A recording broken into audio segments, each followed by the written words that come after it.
All right. And we are live. The last word with Lord Cognito, Ebontis, and Ty Guy Travis on that Thursday evening campfire that we love so much. Let's start with E. How we doing, sir? What's going on? Doing good. Been busy, just, making different videos, working on content. Been driving around Mexico a little bit, so that's actually been a lot of fun. Yeah. Forza's a lot of fun. Like all the hype that you hear. It's a really fun racing game. And I'm enjoying like the exploration, like the cars and stuff, because I haven't really dove into a racing game in a long time. But there's half of me that just wants motorsport too. And the main hardcore. Well, it's a balance because like I like the fun, the exploration, kind of going around, like that type of stuff. You get a whole lot of variety.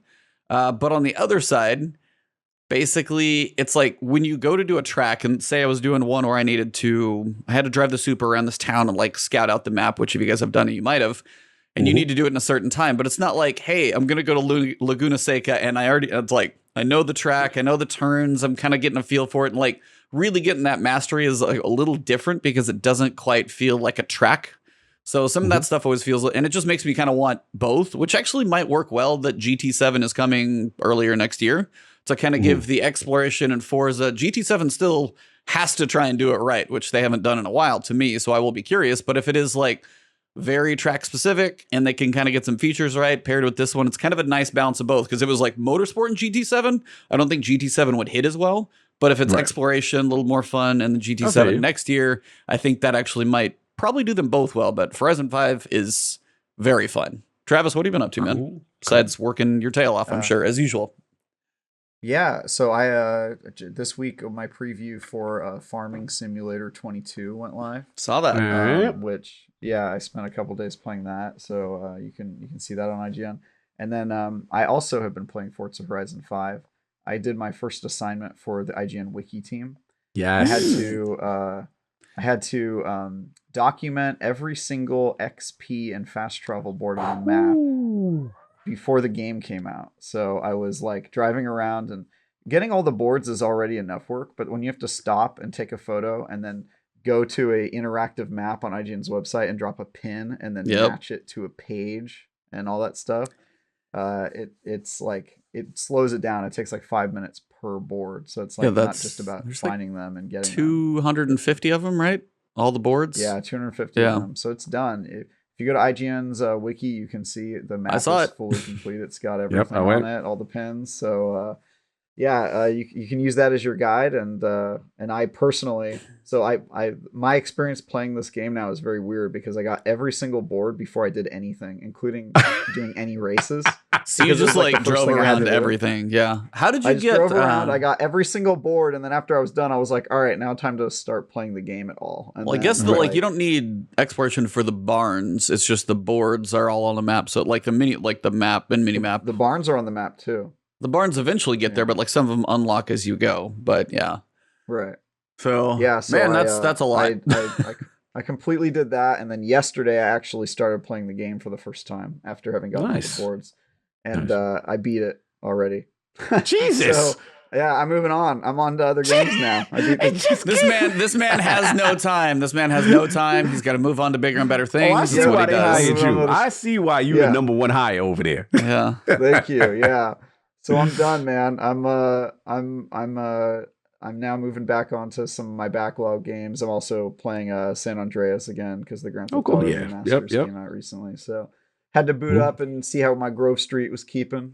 So I was doing that. But yeah, I continue my quest to beat every game this year. That's my super objective in these final months. That is insane. Working on that. What about you, how sir? How about you, Cog? Yeah. It's been finally got the disco. Shout out to it is like a fire truck convoy going by me. I apologize. I finally got disco done. Disco Elysium was done. That was so much fun. Nice. Loved it. Yeah, started up Forza. Got to shout out DJ, the crew. Playing that game in a convoy is a completely different experience. Like it was so much fun, and then splitting into teams, and then like we're racing as a team versus it's so much fun. So we're doing that, and shout out to DJ. Did you play the Eliminator mode? That to me was like I played one. Everyone's telling me about. I haven't played it yet. Everyone's telling me about it. I was like, we were doing like dirt racing, street racing stuff. I did my first like Goliath one as a team. That one was hardcore. Like that, I won. I got an achievement. I got a rare achievement for that. I was very, very pleased with myself. But yeah, nice. Other than that, I've been doing that, and then slowly, I will get into it with the Destiny stuff. Slowly peaking because I'm still on my Destiny hiatus, and I was like, oh. Sandbox nurse, that'll get me to come outside. Yeah, at least you'll look at the TWAB. At least you'll look at the TWAB, huh? This is, how Kyle gets about his sandbox. So I was excited, but enough about me. We got a special guest that's been very patient. So let us get this thing officially started. Welcome to The Last Word, episode number 173. Exotic cars are zooming around Mexico, zombies are back once again, and the battlefield is bigger than ever. But when it comes to Destiny, the difficulty has been cranked up to 11, as most are looking at aspirational content in these quiet times. Our guest today fits the bill of a hardcore Destiny player in many ways, but he has been a hardcore gamer for much longer. Multiple clears of old-school RPGs and elite skill in many FPS games throughout the years was where he first cut his teeth in gaming. Now you can find him with proving that he is one of the elites in most areas in Destiny 2 because he has some accolades that most of us would never dream of. So let's welcome a man who got so excited about a Destiny trailer he got in trouble for it, holding of many of the rarest emblems in Destiny, student of the all-knowing Bife, owner of over 1,000 Grandmaster clears, and holder of some kind of record of 70 hours of Grandmaster carries in 1 week. An actual fan of Gambit, which we have to question here in just a little bit, and making his social media swan song for this time before heading off to become a Riverhawk and hang out with Swoop. The one, the only, Swifty. How are you doing, sir? Okay, so how am I gonna you just introed me too good. I'm not that good. You're pretty good. You're pretty good. Too good. I'm not that good. But thank you so much for having me. I really appreciate it. Absolutely. I'm doing well. This week has been really eventful.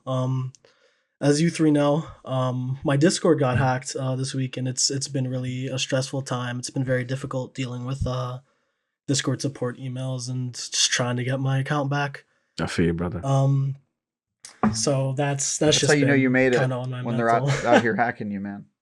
Out here trying to get me. Trying to bring a great man down. Exactly. All in their feelings, trying to hack a brother. It's been an interesting situation. But no, I really appreciate the introduction.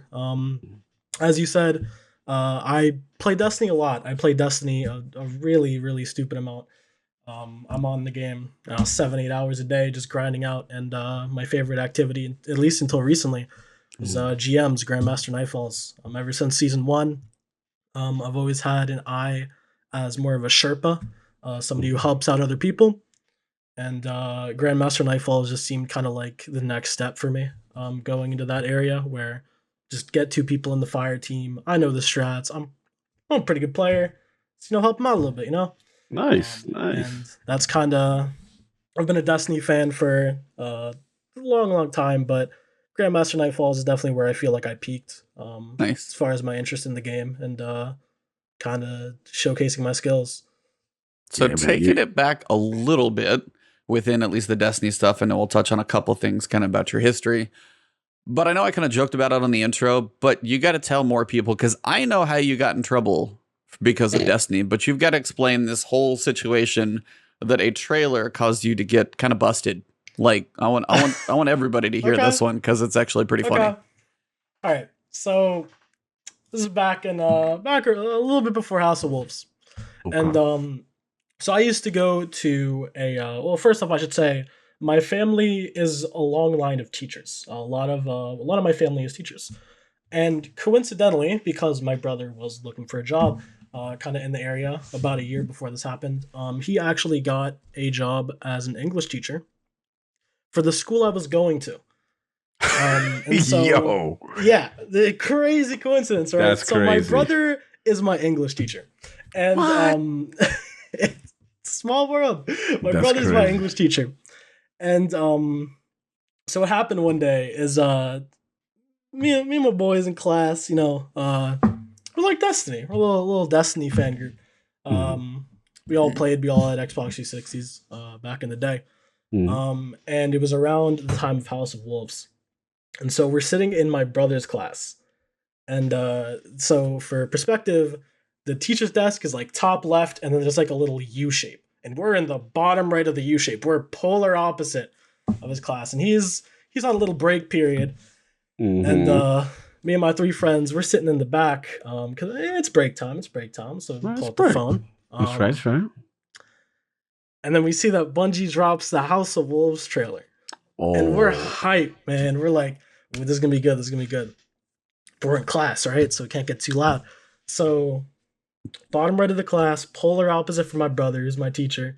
We pull up the video. We cuddle together a little bit, pull it out, start watching. And I was a really hyper kid. I had ADHD. Here it comes. It's the setup. You can already guess where this one's going, right? Oh, yeah. I might have been a little bit too loud. Got my friends kind of hyped up. And we actually got written up for it because we were kind of like screaming in the back of the class. You were kind of screaming. You was kind of screaming. Just a little bit, you know? We were kind of screaming a little bit. And so my brother notices it. It's like, what are you guys doing? And we got written up for disturbing the class. That's one of my fondest memories with Destiny, at least trailer-wise anyway. I just find it, looking back, I just find it so funny. Such an endearing memory. Can I ask a follow-up question, Swifty? Yeah, go for it. Did you say that you and your friends played Destiny on the Xbox 360? Yeah, Xbox 360. I knew this was this is fascinating because I actually have been looking for somebody. I've been looking for somebody who played Destiny on the Xbox 360 because I didn't know anybody who did for basically the entire time that Destiny was around. Like, really? I think I had some friends who didn't have an Xbox One, like for the first couple months, but then after, like, you know, it came out in September or whenever, and then by December, everyone I knew had an Xbox One or a PS4, and I just never knew anybody who played on the old console. Yeah. Well, I hate to break your case here. I did play on the 360, but I didn't stay on the 360. This happened when we were on the 360. Okay. House of Wolves, you know, second expansion, still on the 360. When Taken King came out, King came out, got PS4. Okay. When Curse of Osiris came out, went to PC. So I've been on all three kind of playing plans. Yeah. Oh, and you've had to create 3 characters all from scratch. Yeah. Huh? Well, as of right now, I have a Stadia account, and I also have a PlayStation 5 and an Xbox Series X that I bought. But those are all linked, right? Before you were just starting from scratch. Before we had to start from scratch. Yeah. Start from scratch. Start from scratch in the friend game too, not just the end game. Oh yeah, bro. Real stinger to kind of lose your friend group and have to. Oh yeah. Have to kind of make new friends. Think about that. Yeah. No, it's real. It's real. I know the life. When I went to PC, as it was start over. Couldn't believe I did it, thanks to a certain co-host here. But it's neither here nor there. I wanted to ask you a question, something before Destiny. I know we're gonna get into a lot of Destiny talk, but a game that you had on your gaming history that was very intriguing to me because I am Lord turn-based. I love turn-based games, and I saw Final Fantasy Tactics on there. Yeah. I was very impressed. Let's talk about that. How did that whole thing start? So, the first ever gaming console that I ever got to play with, obviously, I never got like a DS until later. And so my older brother, as a kind of a hand-me-down when he got his DS, he gave me his Game Boy Advance Color. And he didn't have like a too extensive, too many games on it. I think he had Dragon Age, or Dragon Quest, it was called something. I didn't play it much. But of course he had Pokemon Red, which I definitely loved. But the main game that really hooked me, and I was like, man, this was before I was 10. I don't know how I had like the mental power to play this game as efficiently as I did. But the main game that kind of hooked me was a little known Square Enix game called Final Fantasy Tactics Advance. In this game, it is a turn-based RPG, kind of level up your characters, select different classes, gather equipment, improve your characters, use spells, abilities, magic shields, cool shit, right? Woo! So like, I was enthralled by this game. And for perspective, this game is really long. Like, if you were to run through all the Destiny campaigns, a run of Final Fantasy Tactics Advanced, maybe 2.5 times as long as that, which obviously like kind of a low bar, just due to how short some of the Destiny story stuff is. But as far as like story content and gaming nowadays, this is a pretty long game. And I'm confident in saying I beat it about 8 times. All the way through. And this is like a lot of time. This was kind of like the start of my gaming, gaming history. Is like I would wake up just to get on and do another run of this game. It was so fun. Wow. So great. I loved it. And that really got me hooked into gaming. That's what's up, brother. Yes. Salute to you. Salute to you, because I definitely had to shout it out, because it's rare that I see another turn-based brother. I feel like sometimes I stand alone on that genre. I don't feel like people pump that genre up the way I love it. I know, Trav, me and you have it. Say I don't not as much, but I remember it's like, funny now. Well, I played like Heroes of Might and Magic growing up, so I was like, I played some of them, and but as like I haven't as much as I've like progressed on. I used to more, but I haven't played them in a long time. I haven't stuck with like XCOM and all the more recent ones I never got into. I just kind of missed that whole train. Another reason why I brought it up is because Swifty's kind of like a disciple of Bife in my mind, right? So it's like, and remember we had Bife on, and me and Bife will vibe, because I didn't know Bife liked turn-based either. Then he was talking about XCOM, and we just went into a whole tangent. Oh, so Bife really likes turn-based. I learned that about him really quickly. I didn't really know that, brother. I didn't know that. Shout out to Attic trying to gatekeep Final Fantasy Tactics. It's my GoCog, not yours. Like I'm not allowed to like the game. Only Lord Attic is supposed to love the game. Can't be yours. Can't be yours. How dare I like it? By the way, I think he had a super chat earlier. I don't know if you missed it. He did. Yeah. Shout out to Lord Addict with the $2 super chat. He's like, how do I get him to do more push-ups? You got to stay till the end.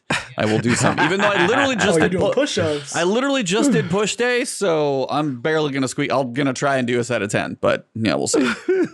Save that to the end. Oh man! But anyway, let's get into these questions. Anybody, we got some more stuff for this. Travis, anything you want to know about our fun and intriguing guest so far? Yeah. How old were you when Destiny came out? So we're talking beta, or we're talking official release? Because the first version of Destiny I played was the open beta, and I believe at that time, I mean 7 years ago now, so 12, 13. Oh wow! I feel so old. I feel so old, bro. Like so old. Wow. I was honestly just doing that to get that reaction from you. Yeah, thanks. Appreciate it. Shamed us, Loki. Yeah, no, I was like, I figured that's further questions, Your Honor. I rest my case. That's all he needed. That's crazy. You're like, how old are you? I'm twice your age. What a fucked up there. That's crazy. And there comes the. I'm taking any opportunity you can to remind the old men of this call. That is crazy. It was a good jab, though. It was a good jab. And that is all we got for the last word. Thank you guys very much. That's where we're going to wrap it up. No, I'm just kidding.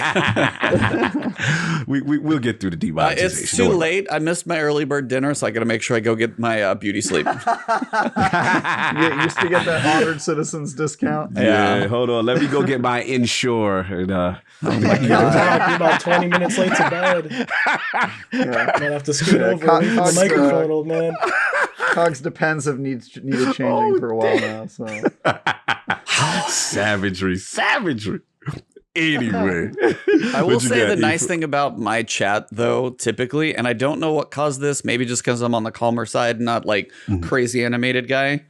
Half of my chat is like my age or older. It is weird that like I've got a more mature chat. So shout out to everybody who hangs out, because I swear half the time I'm like, oh, I'm old, and they're like, not as old as me. I'm like, okay, fair enough. Man, bringing it back, making it cool. But yeah, it's because you don't floss dance on your channel, man. That is true. I would look like a fool trying that. My wife, she can dance. Me, I'm gonna leave that to her. So I did want to ask, as we have a pretty hardcore Destiny man on here, and as we get into this world of Destiny, when it comes to this time in Destiny, and what you've kind of found an expertise in the world of Destiny is Grandmasters and most of what I would call the end game in Destiny.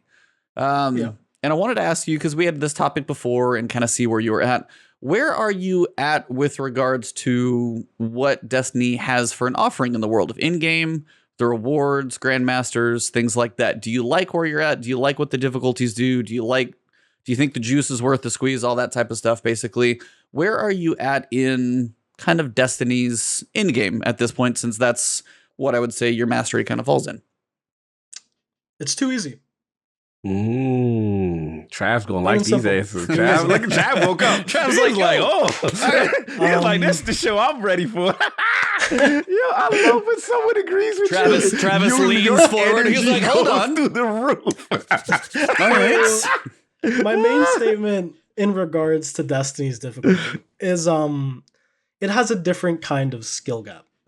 With most games, like World of Warcraft, for example, like Mythic rating, which I've never done personally, but I've heard a lot from my friends about, is that mechanics are still hard to perform consistently at a higher level. Destiny doesn't really have that. So the main skill gap in Destiny isn't skill or mechanics or how fast you can click keys on your keyboard. It's knowledge. Once you understand the strategy, people of much less mechanic skill than you'd think are able to consistently complete aspirational content. I believe there should be stuff that is in the game that is more tailored towards players, where repeated clears, repeated difficulty, repeated activity, repeated progress is something that is consistently hard. And obviously, it's a no-brainer. The more you do something, the easier it gets for you. It's just a universal fact of life. Speak it. However, Destiny to me currently feels like a place where if I understand what to do, I will not have difficulty doing it. And that's kind of something that really strays me away from the idea of calling Destiny a difficult PvE experience, is because all I have to do is learn how to do something.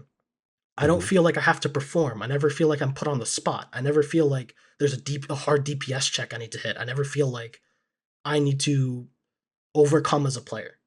Okay.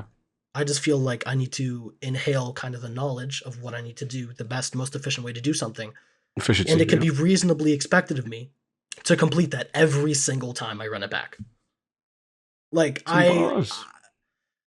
I've done this, right? Obviously, we know I have 1,000 Grandmaster Nightfall clears. You know there's a problem when you are double carrying people through Proving Grounds and you don't wipe in 30 runs. There's a problem there. I am taking people with less mechanical expertise, less knowledge, less understanding. Sometimes I'm taking people through their first Grandmaster Nightfall. Or sometimes I'm taking people through their first Master Raid. Whatever it may be. And if they're able to competently complete that activity, I think there's a little bit of an issue there, personally. And I don't mean that for that to sound elitist or gatekeeping whatsoever, because I love, and let me just say this, I know you guys are tired of talking about Trials. I'm totally supportive of the move for Trials to go towards more people can get flawless. I love that. I love it when lesser skilled players and the less hardcore are able to triumph. And I wouldn't want things to change as they are now. Rather, I'd like there to be options for a more experienced, better player to test themselves. I don't want to lock people out of the ability to do endgame content. I want there to be so much hard endgame content that evolves out of this endgame content that can kind of be completed by your average Destiny player, where you eventually stumble into those things that I load into. I'm like, shit, I can't beat this. I can't do it. I need to get better at the game. I've never said that in Destiny in my entire life. So right now, like literally, Travis is going to make it a petition to have you permanently a member of the last. You're speaking to his soul. Like, this is what he's been preaching. Continue. I hate to interrupt you. You in your bag. You're in your bag. Continue. Oh, no. I think it's great that you agree with me. I want to load into an activity in Destiny 2 and just say, shit, I can't do this. I want to fail. I want to see that failure. And I want to get out of that activity. And I want to get as good as I need to be to go back and beat it. I've never felt that in Destiny, and that's something that I believe is sorely lacking. Or laughable, depends on where you take it. I don't think it's laughable. Oh, I know. That was what your mind was putting to your mouth, and you're like, hold on. Yeah, the Freudian slip. I gotta be a nice guy. I just think it's something difficulty wise that Destiny is sorely lacking, is those activities that just make you rethink if you're even good enough to attempt them. Right. That's the kind of stuff I want to see. You're making a lot of fantastic points. Chad is agreeing with you. Travis is going crazy right now. But I wanted to ask you, like, do you think with everything you said, right, and as far as the challenge and the way the game speaks to you and how you've been able to handle the game and move forward, where you just have all these amazing clears and everything you got going on, do you think it's a situation where they are making a choice to say, hey, we're not going to push in that direction development wise because of whether it be the numbers or accessibility and stuff like that? Do you think that is a conscious choice on the dev side from them to not push it in that direction? And the second question would be, are there any games that you feel that you get that from, where you like, yo, I got to get better, being that you're saying that Destiny is not giving that to you? Yeah. Absolutely. So, one of the things that you just mentioned was that kind of getting better at a game. I play mostly Destiny. Unfortunately, my main game time is on Destiny. I don't experiment with a whole lot of other games. There have been a couple times when I've kind of branched out to other video games. So I don't have a whole lot of experience in other games of that category where I really have to get better. I will say recently I've picked up a game called Risk of Rain. Okay. And it's kind of this roguelike tactical ability crafter where your character starts off very basic, kind of like League of Legends, spawn in very basic, and then as the game progresses, as you get more gold, as you move through stages, you have to kind of build your character. And it's been making me think a lot more consciously about how I build my character, what equipment I use, and what the best way to tackle an activity is.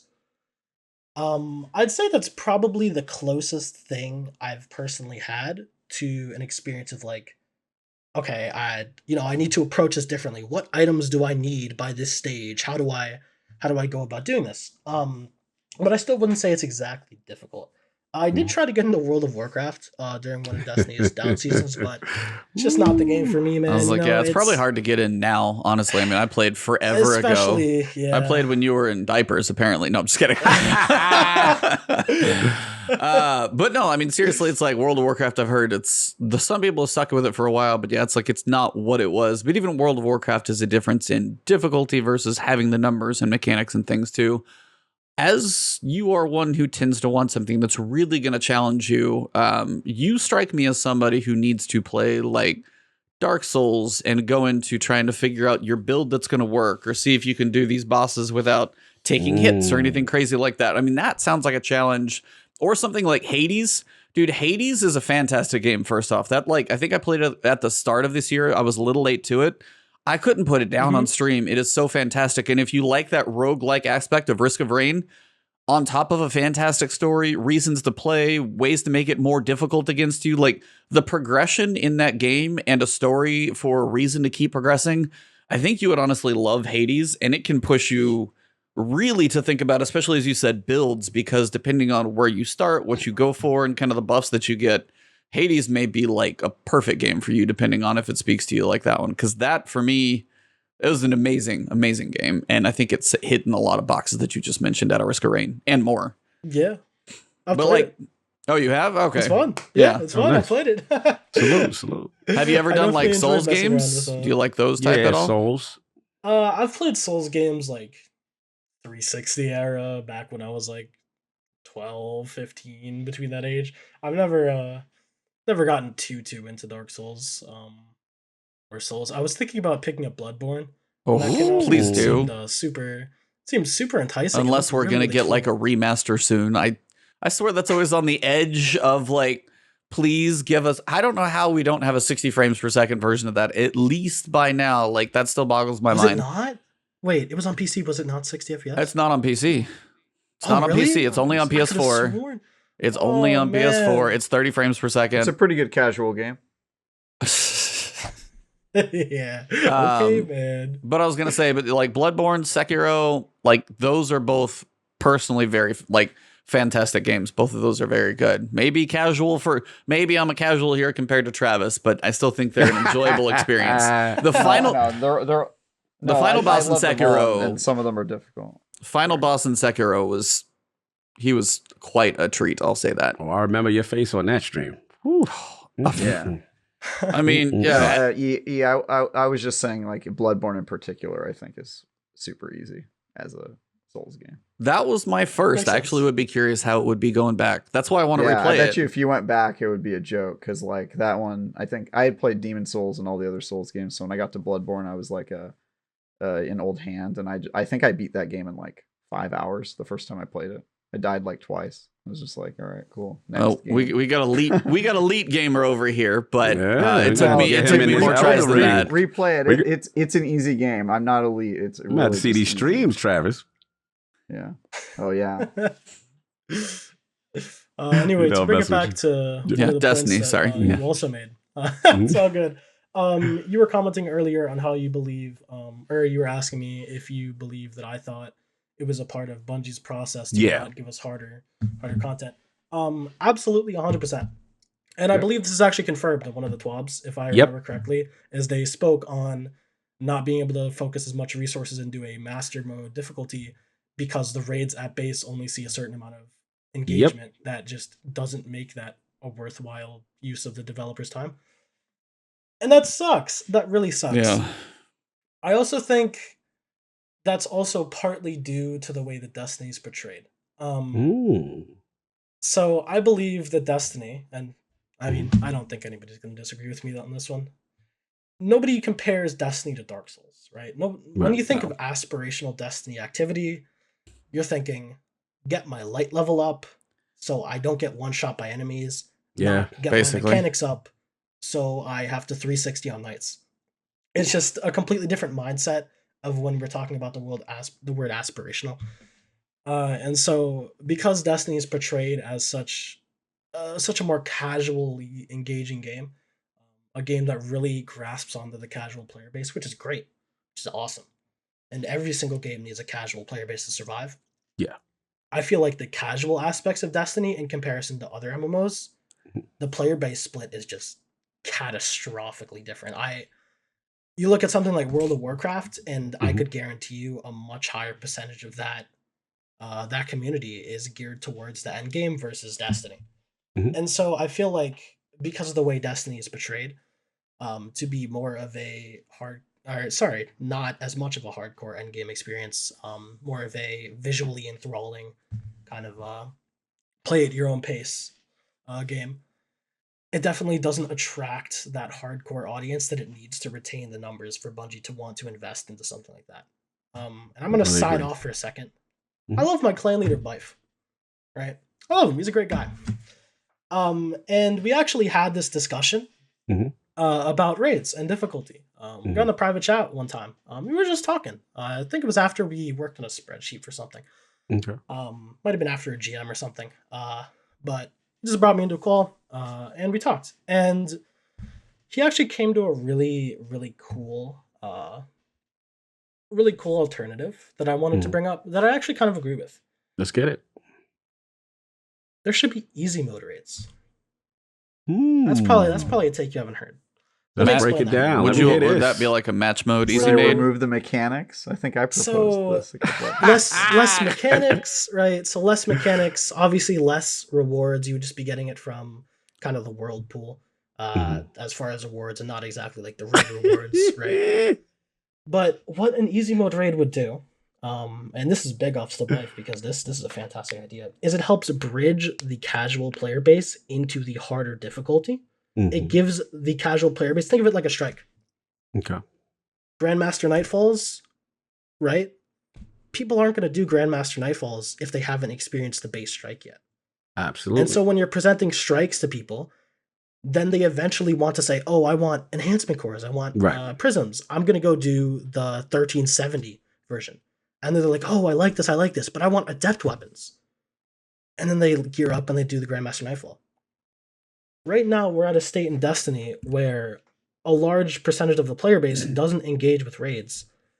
And I firmly believe that obviously a lot of that comes down to Bungie's lack of matchmaking and ease of access to find other players, which, to be fair, we have to credit them. They did send out the survey. Yeah, about a week ago.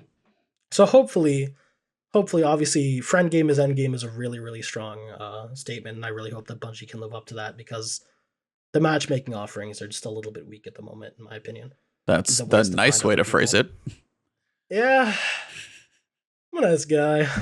That's fair, but yeah, it's just a little bit weak. And aside from the matchmaking systems just not being entirely up to par, the way that the game is presented to be way more casual. On top of that, it gathers a lot of players who would like to raid but aren't given the resources to. I see the hand signs. Yeah, we're acting up. It's like so many internal jokes. It's an inside joke. Yeah, it's me. It's like I prepped you before the show. Yeah. For all my talking points.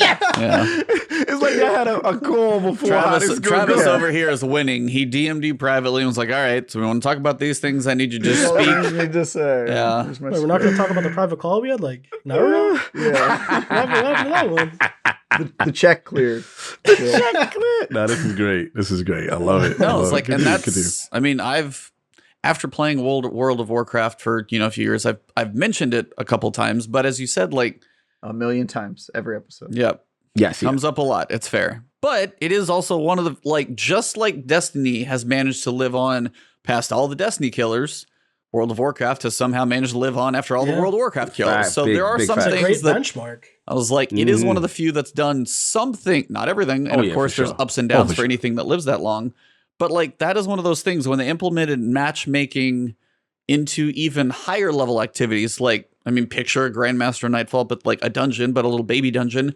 But I mean, you had to kind of queue into your role just like you would in an MMO. And the thing about Destiny is, in theory, you wouldn't even have to do roles in an easy raid, because the classes don't even take on like tank, heal. There's no such thing. You just all kind of run together. And as you said, if you ran, I'm just picturing like Vault of Glasses in easy mode, you wouldn't have to even use, say, like the relic on Templar to have that in the middle, but you could do some way to like have enemies spawn for a certain point, and then, after you survive for a while, the boss just somehow drops its shield and you could just do damage to it. So it's like more of a time gate survival thing, and then stay out of the boss's way, and then maybe it's a little longer, and then he moves after a little while, and you got to move. Like, there are ways they could do that with everything that they've got in there, and I think you're right. Like, it doesn't have to be elite rewards, and again, dumbed down raid rewards may not be right, maybe decent drops or something like that, but a way to have somebody be like, hey, this is the Vault of Glass, this is the easy mode, but it is match made. Same thing when you go to like Nightfalls at Hero. After that, you got to find a way to step it up, and you got to go look. But at least in Hero, you can get kind of something if you put some time in. And then same thing you could do in there. Maybe there's a chance at the end that you might get one raid drop if you complete the raid. Like something like that. You could do one non-adapt or anything, just a chance at one if you do the raid. And if you do the match made raid like 3 times, maybe you get one gun. You're like, oh, if I go do a raid, I'm getting like all this stuff. So it's like, no, I totally agree that something like that, as somebody in chat said too, the guided games got completely abandoned. That's just, that system's like totally fallen off. And they need some way. I mean, that's the problem, is like you want, and it's always a balance. Bungie works off of numbers and data and everything else.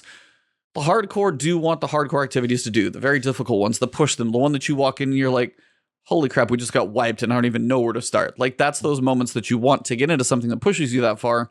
But Bungie's incentive to make that is not very much in the first place, because they can barely get people into the raids. And it's different for, and it would be one of those for a raid if they made it manageable enough. Like a strike takes 10 minutes. It'll be like, hey, a match made raid, if they can make it like 30 or 40 and be like, hey, this, and let people know it's going to be about that long. They can't make it like a 2-hour thing, but if you could survive as a group, like we do 6-man match made activities now, even though we don't do 6-made legend, which is still a thing I think they should do and let people struggle a bit. But yeah, I'm with you on that. That would be a way, because again, as you said, if people aren't making the bridge towards some of that in game, they're never even going to try to do the harder versions, much less the hardest version. So I agree. Yeah. I would say a lot of it comes down to the way that the game kind of fails at matchmaking with other players, ideally looking to tackle that content, and also the new player experience. We've talked about that. Oh my god. Yeah. Yeah. New player experience is actually something that I'm very fond of talking about because I have an alt account. I have a free-to-play alt account. So about, I want to say a year ago, I got a little bit bored of Destiny's kind of seasonal offerings and just lack of things to do for a general idea. And so I decided to make an alt account. And this alt account had a couple goals. First off, it was going to be completely free to play. If I was going to buy anything, it was going to be like an emote or an emblem or something, whatever, cosmetic. It wasn't going to affect my gameplay, which is going to lock me out of DLCs and stuff of that nature. And second off, I wanted to be a hardcore endgame player. And I didn't really know how well I was going to be able to make those two things collide because you lose a lot of content not having the DLCs. You lose a lot of options to get pinnacle gear. You lose a lot of stuff. And you're very limited in what you can do. But I was actually pleasantly surprised that I am one season off of Unbroken. I can acquire the Fatebreaker seal. And I already have competent loadouts for Gambit, Crucible, and GMs. Oh, wow. Ready. Okay. And not bad for free. Yeah, it's really not bad for free. I was super, super surprised. So here's the question. And this is, I've thought about making one too, but honestly, it's like, I want to put something out on Twitter and be like, do you have somebody who's thinking about playing Destiny? It's like, I want to literally play with them and be there to answer their questions, but tell them nothing. Because even for me, I've thought about this too, because I can't figure out a way to remove my knowledge. If I start a new account, the same thing. It's like, okay, what are the things you start? And I was even thinking about doing free. I was thinking about just, making a new paid account just to see how the progression goes. Like, what am I missing? What resources, like, you think about enhancement cores. Some people occasionally ask, where the hell do you get those? Or mod components when you don't have most of the mods. Like, how long the progression would take to get those things. But then in turn, I still know, like, okay, I need to go and do the gunsmith bounties, pick those up every day, so at least I can get some shards and some mod components and some cores. I know where to go for a look in these things. As somebody who doesn't know, I think I honestly am very curious to see how confused someone would be who is completely clueless at this game. Because I've thought about doing what you just said you did, but I was like, but even for me, I'm like, how do I take out my knowledge and play stupid? Like, I want my wife to play. I've joked with her. It's like, I want my wife to play and I can answer all the questions, but I was like, I can't tell her anything. Now, she's not a shooter, so it's like, that'd be a whole learning curve in itself. But like, just the lack of knowledge in Destiny and see how clueless somebody is for like a first time in and wonder how hard it hits and be like, I have no clue what's going on. They don't tell me anything. I'm out. Like, it's interesting. I think it would be a really cool experiment that somebody needs to do. Now, I don't know if I'm going to be the person to do that, but somebody needs to do that because that would be a really good insight into the state of the new player experience. Yeah. I personally believe the introductory to the world is kind of weak. Big time. Obviously, people have been complaining about the lore not being as easy to follow for a very long time. People have been complaining about the game not really pointing you towards dungeons and raids and strikes and the activities that you need to do for a while. As a free-to-play player, I will say my experience basically consists of doing Banshee daily bounties for mod components. Yep. Periodically checking up if there are any missing Charged with Light or Elemental Well kind of mods I need to buy from 801 or Banshee. And then aside from that, doing my seasonal Unbroken comp grind and my very limited array of pinnacles. So that would be Vault of Glass. Ready for this one? This is a very, very big list. Let's get it. Vault of Glass, Prophecy, which remember is only the end encounter, not all encounters. The Hawthorne Clan rank up, which says it's a tier 3 powerful. It's a pinnacle. Yeah. Crucible Gambit Strikes. Okay. Not the most extensive list. Sadly, there's not many. Sadly, you're missing the Exo like agility mission. That's one of the pinnacles you have. That's Beyond Light. I can't do that. No, that's what Travis is asking. What are you missing? Oh, okay. I was like, and there's not a ton more when you start to truly go, because I make this like leveling guide video every year or every season, to be honest, because people tend to want to wonder what's going on. And yeah, there's not a ton more when you get like 1320 to 1330. There's not a ton of things that get you there because you mentioned your +1s, the pinnacles. You got the raid, which is probably your most drops. You got Prophecy already covered. So then when it comes to the other ones, you've got Master. Can you do the Master Nightfalls? Or Grandmasters, I would say. Like the 100K Nightfall. Can you do that as a free player? Depends. If the Nightfall is a free-to-play Nightfall, which is basically never. So most of the times I scratch that one off the list. Which is, interestingly enough, actually the same thing with Grandmaster Nightfalls. So the Grandmaster Nightfall seal, as a free-to-play player, is unobtainable because you have to do it's not unobtainable for the reason you might think. Okay. So most people assume, oh, you can't do Grandmaster Nightfalls. You can. They have to be free-to-play ones. There are 6 free-to-play Grandmaster Nightfalls in the game, if I recall correctly. I'm at something like 4 out of 6.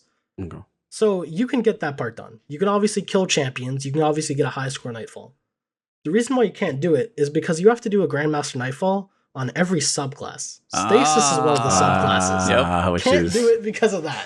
Makes sense. And it's also very interesting. Dredgen. Do you think I can get Dredgen? Just shout it. Do you think I can? I'm gonna guess Probably no. not. Yeah, it's like no. I'm not sure the specifics as to why, but I'm gonna guess no. It's probably something that has to do with the Malfeasance. Malfeasance is the only thing stopping me from getting a 10-part seal, the one part, because it is a Forsaken Era quest. Even if you kill the Meatball and Gambit, it gives you the quest item, and then you try to talk to the Drifter, and he's like, "Are you holding something, brother? I don't see it." So, can't get it, right? And obviously, you're not raid gonna seals. Pay that $20 so you can own Forsaken for 3 weeks? Absolutely not. 3 weeks is only 3 weeks. Why? That's we're a month out because they're taking it away. Yeah. Mm-hmm. Yeah. Well, maybe potentially after. Well, hey, when it's free, then you'll be able to get it there. So you go. That's true. That is true. Question is, when that actually goes away, what are they going to do with like the Malfeasance quest? We have, we'll talk about it, but we have like Whisper coming back, but you have Whisper and Outbreak Catalyst that still have no path. Even if you grind for the weapon through, say, the kiosk, you still can't get the Catalyst. And just put it in the game. I'm going to say that now before we get to the TWAB. Just put it in the game. Like, I feel like they're like, okay, here's a new season. Here's like 1, 2 catalysts. That's it. No more. Just 2. And I feel like that's how they're like slowly doling these catalysts out. And I don't know if it's like the testing that gets to be an issue or whatever. And they mentioned something else for some of at least the orb generation. But those two, especially just because they've been in there so long and the catalysts already exist. Like the function is there. People just can't get it. Just make it drop from Lost Sectors, Nightfall. I don't care. Just make it drop somewhere in the game. That's just random offshoot. Sorry. Yeah, no. I agree. I feel they were kind of doing it. I felt like each season I do a strike and randomly get some catalyst. Yeah, you get like 1 or 2 when you start a new season, and that's it. Yeah, but those ones. What would be the most annoying thing for them to attach it to? Catalyst drops. How about every time you delete an item in your vault, you get a chance at a catalyst drop? I got a lot of chances. But I also don't want to delete everything either, so that's a problem. You could pull a Leviathan's Breath and lock it behind Wrathborn Hunts. That would be quite the exhaustive way to go. Oh, we gonna talk about Leviathan Breath. Love Wrathborn Hunts. The one and only time I have interacted with Wrathborn Hunts is before day 1 Vault of Glass to get a deafening whisper because of breach and clear with wave frame grenade launchers. It was crazy. And also, at the time, this was my favorite gun for the season because of the mod that let you make war mine cells with void explosions. And so you basically had Martyr's Retribution on Sunset in the current meta with breach and clear. Like, that's crazy. I figured it out. They should put the catalysts behind solo queuing in the non-freelance trials playlist. The only way to get it. Catalyst. I can't. You have to solo play non-freelance trials.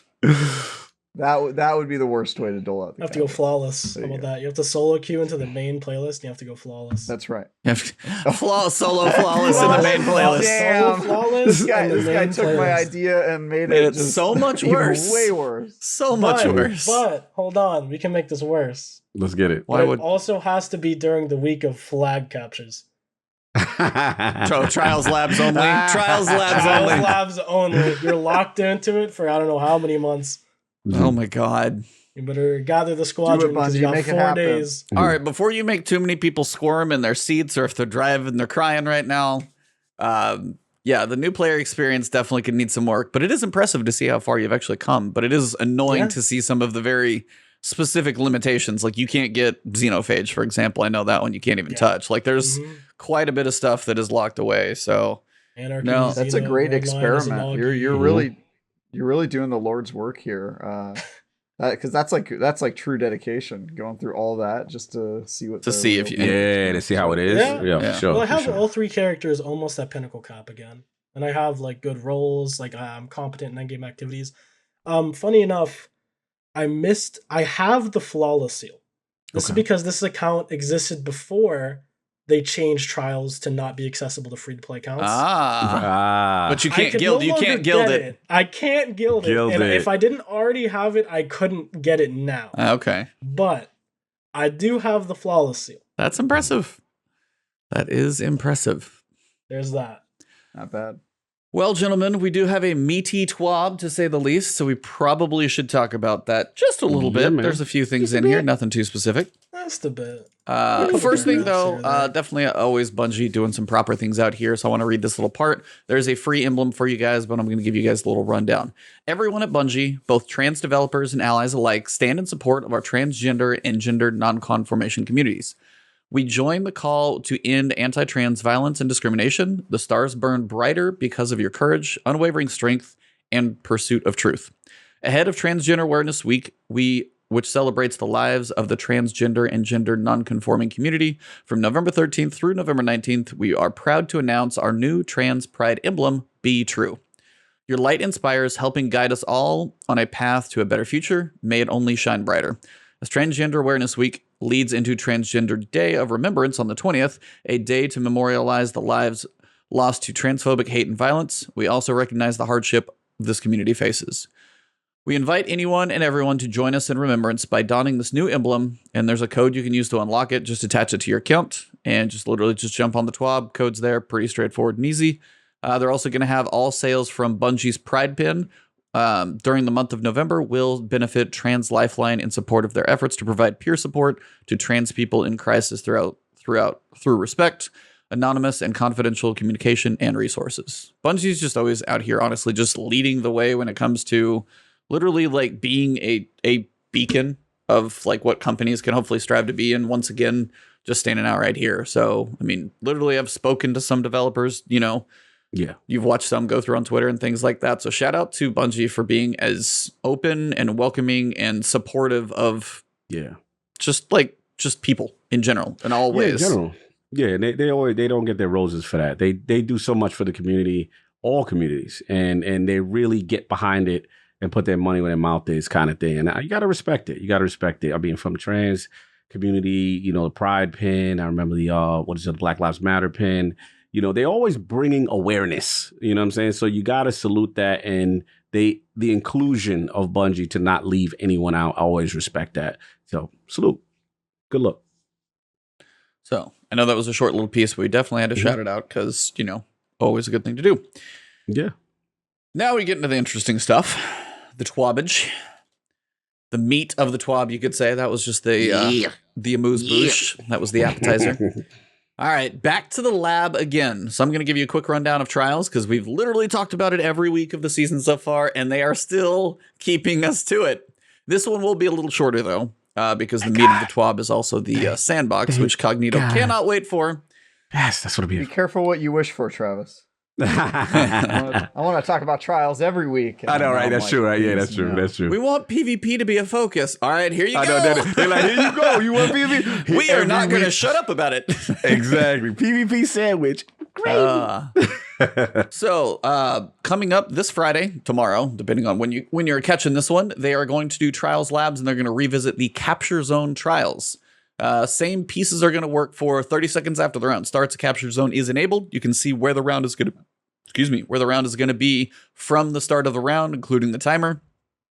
Capture zones start in the middle of the map in the first round and will change locations. Differences this time. They have a stronger map for trials, which is Endless Veil. Rather than rotating through points that give one side an advantage or the other, they're all going to be neutral zones. So if you picture 3 lanes, it's just going to be on the middle of those lanes probably.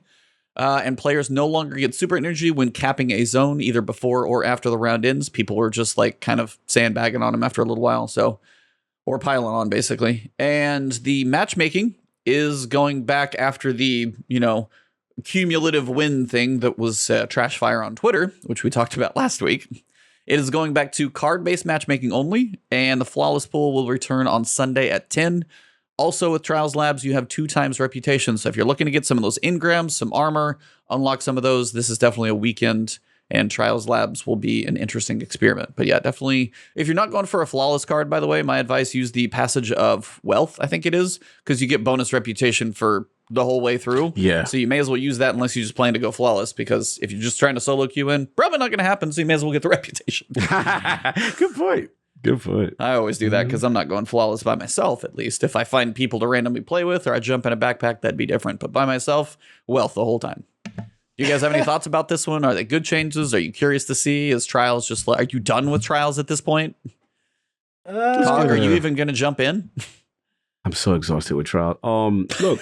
the weekly tweak, the weekly tune-up. You taking it card, we're going to Pet Boys. We're doing this is what this is. Like every, we're doing this, we're doing that. All right, cool. Yeah, you put the car on the rack. This is what we're doing. You know what I'm saying? So I'll jump in. It's back. It's not Iron Banner. You know how we do, and I'll see how it goes. I really don't have too much to say on it, but again, in defense of what you said, I can't complain about they don't pay PvP any mind, and then they give it to us, and they're at least trying to do something which hopefully gets to our nirvana state of PvP balance and rewards and what we want. So that's all I got on it. But I was curious about Trav and, of course, Swifty. I'll Swifty, take it you off got then, I thoughts? guess. Yeah. Yeah, go ahead. I didn't like Capture the Flag last time. My main grievances with the idea was just that it promoted really passive play. And so, to be fair, the ideology going into this was that Bungie specifically stated they wanted to reduce the amount of blowout games. No more 05s, no more 5-0s. So that people felt like they had a chance, people were winning rounds so that they were making progress towards their Trials loot, right? The issue that I found personally, and I know a lot of other people had very mixed opinions. Some people really liked it. Some people really hated it. I'm kind of in the middle. But more so towards the no side of things, simply because I felt like my games were a lot more passive. If you were ever to get the advantage on your opponent, spawning the cap point in their spawn just led to a lot of stag rifts and a lot of nonsense, a lot of passive play, which, to be fair, is Trials in a nutshell anyway. But I'm just not the biggest idea. I think it's really good that they're using Endless Veil. It's a pretty decent map for this, in my opinion. It's a good map. One at Temple, one at Mid, one at Shrine. Also, definitely better than Wormhaven spots for sure. And not getting super energy is very good. That change needed to happen, and it happened. Props to them on that. That's basically just my overall thoughts. Is I appreciate that they're experimenting with it again with some different parameters. I don't foresee it going a whole lot better than Wormhaven Week. It could, not sure. We'll let Travis talk though. Yeah, I didn't actually get to play last time there was a Capture Zone experiment. I can't remember what was happening that weekend, but I couldn't play. So I will probably play this week just to check it out. But yeah, I heard kind of the feedback on Twitter that the games are really passive and that the mode was imbalanced. And I'm interested to see how things go, but I'm still an advocate for. I honestly thought the Bomb Assault was a better mode for Trials because that forces at least one of the teams to not play passively and sort of like get up in the other team's face.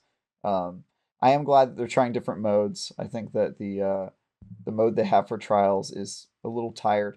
I also think it doesn't really match how the game mode is curated now, right? Like the whole elimination is sort of meant for people in fire teams working together and having like this ultra sweaty experience. And now Trials is a lot more casual, and it has people that aren't in a fire team, and not being in a fire team, as Cog and I have learned over the past weeks, and E as well, who's also played freelance.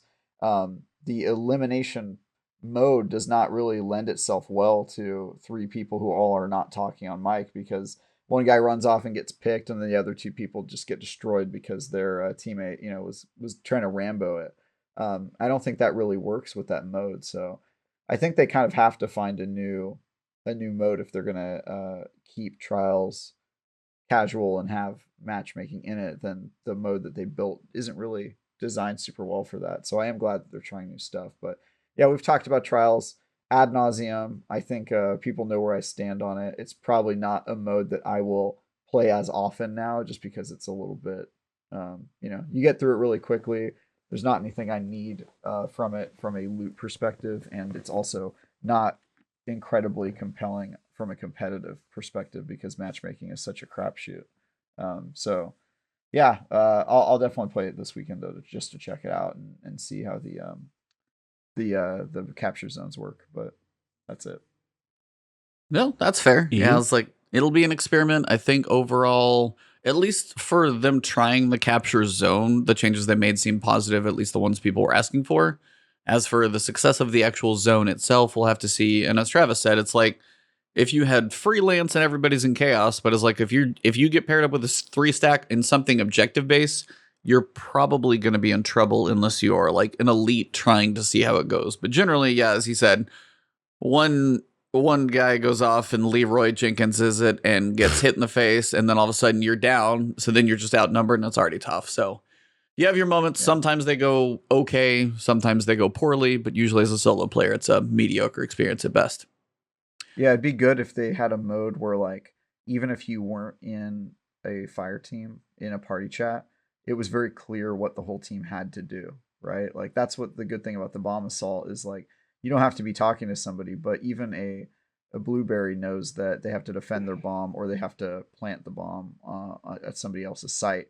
But in just regular elimination, it's like, go run wherever. Like, there's no real, like, obvious way to approach it. So people sort of just, like, break off and run and get themselves killed. And I think it would be cool if there was, like, a much more obvious objective for, like, people that aren't on a fire team, if that's how they're going to keep doing Trials. Yeah. Well, we will see how the experiment goes, and it kicks off tomorrow at 11, since daylight saving time is now off for at least the US. So depending on if that happened to you, time has switched a little bit. So 11 o'clock in the morning for me for Zur instead of noon. But we have a lot of changes to the sandbox. So I'm going to try and hit the high level pieces on these for the changes. If there's any high notes in like kind of the description as to why, I'll touch on those, and then I'll see about feedback on each of these. So if you want to go deep on anything, otherwise you guys can be like, yay, nay, type quick stuff. But we'll go through the weapons, the exotics, the perks. A lot of changes come in. And this is all changes that are going to be coming with the 30th anniversary. That's on December 7th. So we are just about 4 weeks away from that at this point. So not too far. Is the 30th anniversary a new season? Are they going to do its own season pass and all that? No, I think it's just going to be kind of the infusion of, you've got the dungeon, the thorn armor from the dungeon. You've got the 6-player activity, which is going to be kind of that new thing for, I think more of the Bungie ornament type stuff is going to be in there. Like all the 30th, like all their history type things. Gallahorn Quest and Catalyst is going to be in there. I think that's mostly just like an infusion of like content, but like your season pass, I think is just still going to keep going. If they reset the season pass at this point, you can no. I'm sorry, but yeah, there's no way. There's no story content to go through. There's nothing really keeping you around in the dungeon. While cool, will not last that long to keep us going for another 3 months. So it is still going to be Season of the Lost. I'm pretty sure. But as for the weapons, archetypes are first. We're going to go through the main ones. Shotguns are the starter. So, of course, Fallout at least doesn't have to do too much research on this one for his sake. But basically, they really seem to be trying to put a little kibosh on the anarchy, slug shotgun, quick switching meta that's been going on, because they reduced slug shotgun PvE damage bonus from 30% to 20%, and they gave pellet shotguns a 10% PvE bonus because they said they're easier to use than slugs. But again, they're like, however, they currently outclass pellets shotguns, this is talking about slugs, and many other special ammo options, not to mention being part of a dominant boss belting tactic. So, I mean, they call it out very specifically as to why. I just didn't... Deep if Stone. you guys... Deep Stone Crypt. Excuse me. I mean, Templar's the same way, but yeah, both of them. Do you guys see this as like too much, too little? You guys okay with this change? Do you even use shotguns that much in PvE outside of just the boss melting slugs? Swifty? I don't think the slug shotgun nerf was entirely necessary. So part of the reason why slugs were so good is because you could pair them with Anarchy. Anarchy got a big reduction in the damage that it was doing to bosses. This combo is still very effective and very good, but especially in a season like Linear Fusion and Fusion Rifle City, you're not really seeing slugs baking bosses at the moment because we currently have a 41% debuff for fusions and linear fusions, right? Yep. I think overall for the state of the game, I understand why slugs would get nerfed, but I'm very supportive of pellet shotguns getting a damage bonus because they are quite literally irrelevant in the current meta. Yeah. And they have been for Icolo Shoddy, the last non-slug shotgun that was good in this game, so before Beyond Light. It's the pellet shotties needed the love, man. Slug shotties, the damage PvE bonus from 30 to 20%. That's a 10% damage loss. That's a lot.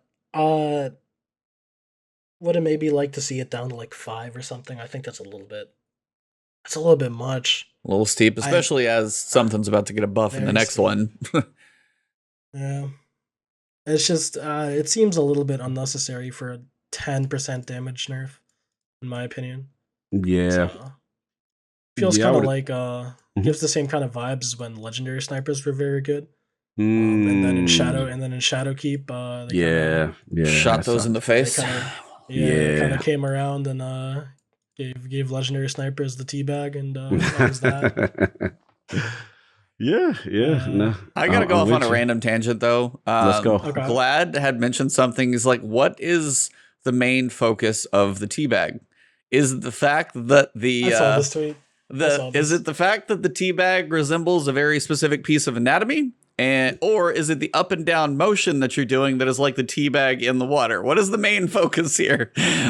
Both. The perfect union of both. The perfect union of salt. To portray disrespect to your opposition. Yes, that's clearly what it is. Whatever means necessary, and so it's more the bag, not the action. It's the meaning. It's what you mean when you bag somebody. It's understood that you're giving this guy like the metaphorical "fuck you." You know, Hold on, let me make note of that timestamp. That we losing all the sponsorship now. Oh yeah, it's all gone now. It's over. Should have never had me on the show. DJ. This is your first mistake. No, you're good. But this late in the show, they'll probably never know. The focus is bags. That's the answer to that question. Anyway, sorry. I saw that tweet and he said it and it just sparked my memory, so I just had to bring it up for a second. Linear fusion rifles. In Season 14, we bumped these up, but while their potent damage output competes numerically, they're extra hot right now because of sweet particle deconstruction artifact mod. They can't compete with ease of use of other damage options. So last time they got a precision damage buff. This time it's a flat damage buff of 10%. So all I can say is from December 7th to February 22nd, linear fusion rifles are just going to be parked in your heavy slot in PvE because they're already strong with particle deconstruction. They just got 10% more across the board. So they're not going anywhere. Yeah, I like it. You know, for me, it's needed because let's be real. It's particle deconstruction that's making this happen when right the now. mod's gone, those are gone. Yeah, well, without particle deconstruction, we would still be rocking these linears like that. It's just the optimal meta, right? Yep. So to me, that I like the idea of the initial buff of the 10%, precision damage or whatever it was.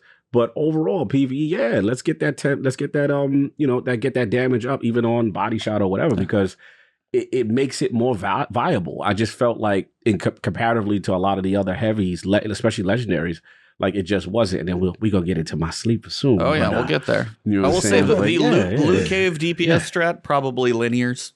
Just a guess, especially because if there's champions in there, we got a linear in that kinetic slot that's going to be very, very useful, but we'll get there. Caster swords. Literally on Tuesday, if you guys saw my community post, there was a decent caster sword sitting out there for purchase. Hopefully you got it. If not, sorry. But they are going to reduce the heavy attack ammo from 8 to 5. Caster swords have a little less ammo than normal swords in the first place. So then if you did throw that caster, which they do say, you know, it has a strong melee attack and also is decent at range, but it was very expensive to throw that range. So your ammo did kind of hit pretty hard. It just is cheaper to throw the heavy cast out there. So if you have like a chain reaction Soulless Scar, you might be blowing some more stuff up, would be a guess. Yeah. Thoughts? I was like, anybody have any? If you guys don't have any thoughts, then I can move. But if you guys, I don't use casters like that. So shout out to the caster gang. Let's get I'm down with that. I'm very down with that. Caster sword heavy ammo economy is really, really bad. It's one of the main turnoffs of using that archetype. It's a very cool idea, very cool concept. It's also really cool with stuff like Soulless Scar. One of the standout rules for Soulless Scar is chain reaction and tireless, because you're essentially refilling your ammo economy. Yeah. Every single time you hit something with even a normal attack.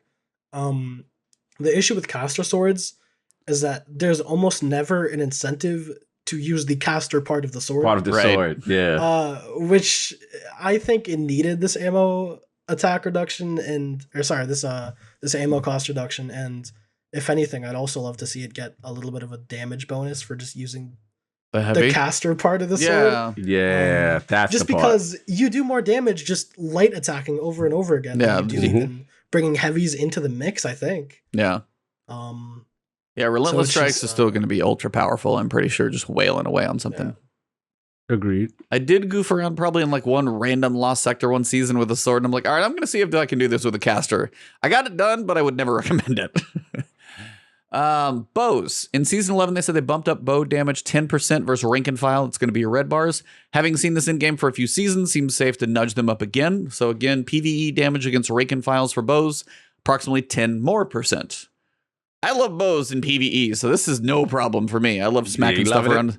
I have no problem. Like, I love using my bows when I get a chance to, and if they just are easier to kill those red bars, because I'm sorry, like a full-drawn bow, the way as slow as it is, I shouldn't have to 2-tab pretty much anything most of the time. I mean, a knight maybe, but like acolyte stuff like that, especially in higher level stuff every so often, you're like, why does it take 2? Yeah, the rank and file. Yeah. I agree.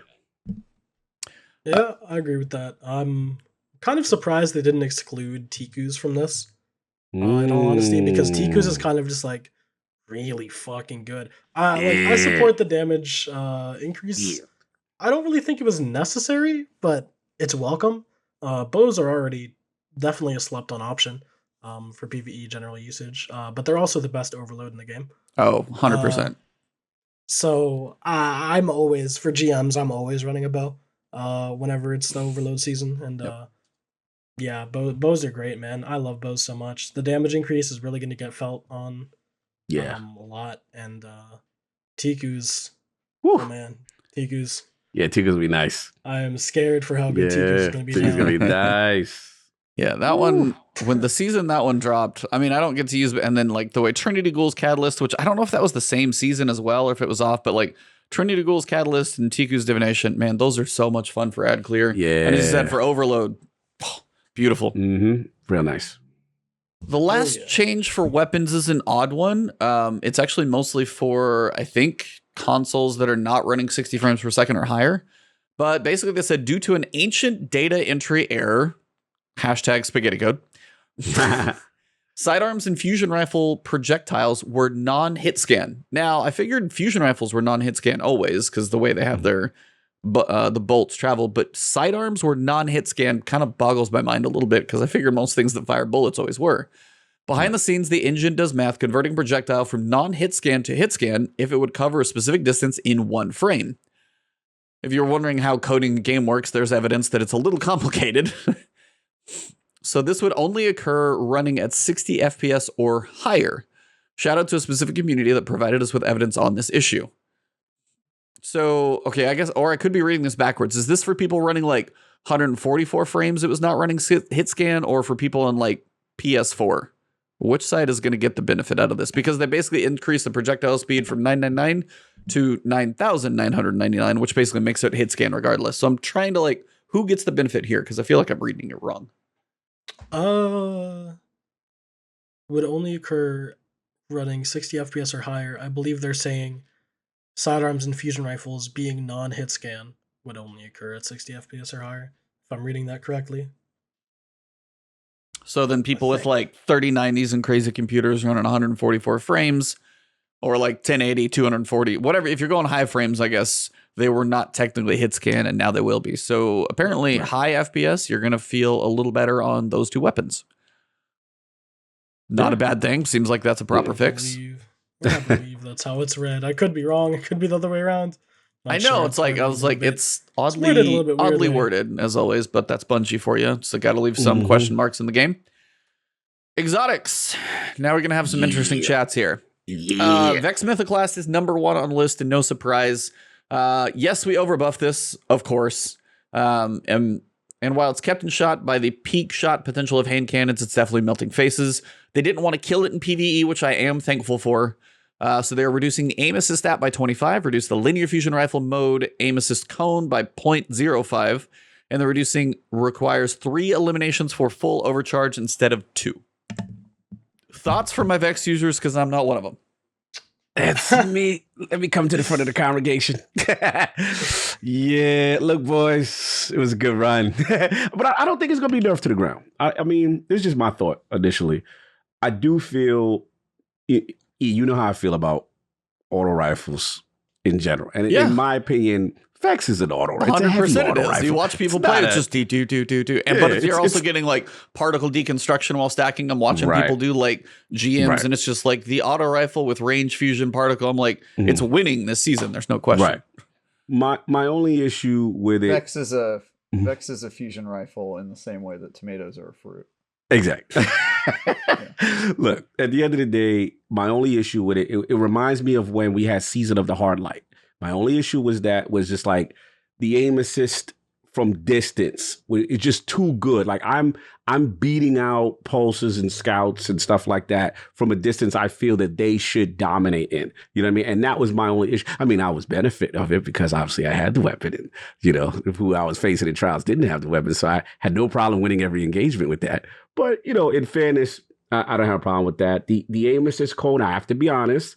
When I'm in, overcharge mode, linear fusion rifle mode, I feel it's ridiculously sticky. Like, I feel like when I get the stack, I'm not missing someone. And I don't even snipe like that. For the linears? Linears in general have a pretty generous aim assist. Like, Arbalist got toned down a little bit, but Arbalist, I heard on console, was ridiculous at a point. I think it was console. But, I mean, linear fusions, you can... Especially in PvE, I'm like, I'm somewhat above the head. Still pulls the head on the shot. Like, it's not... Yeah, they're generous on the linears for sure. Yeah, it had magnetism, but look, I don't think this is too crazy. I still think it's going to be good, but I'm curious about what Swifty and Trav have to say because I feel right now it's dominant. Yeah, if someone's peeking with you with a with a good 140 or another hand cannon, they can get you out of there. But for the most part, Vex is going to win those engagements, and they're not really even talking about the damage buffs with the catalyst and all that either. So to me, it's still going to be good. But I want you guys' thoughts on it.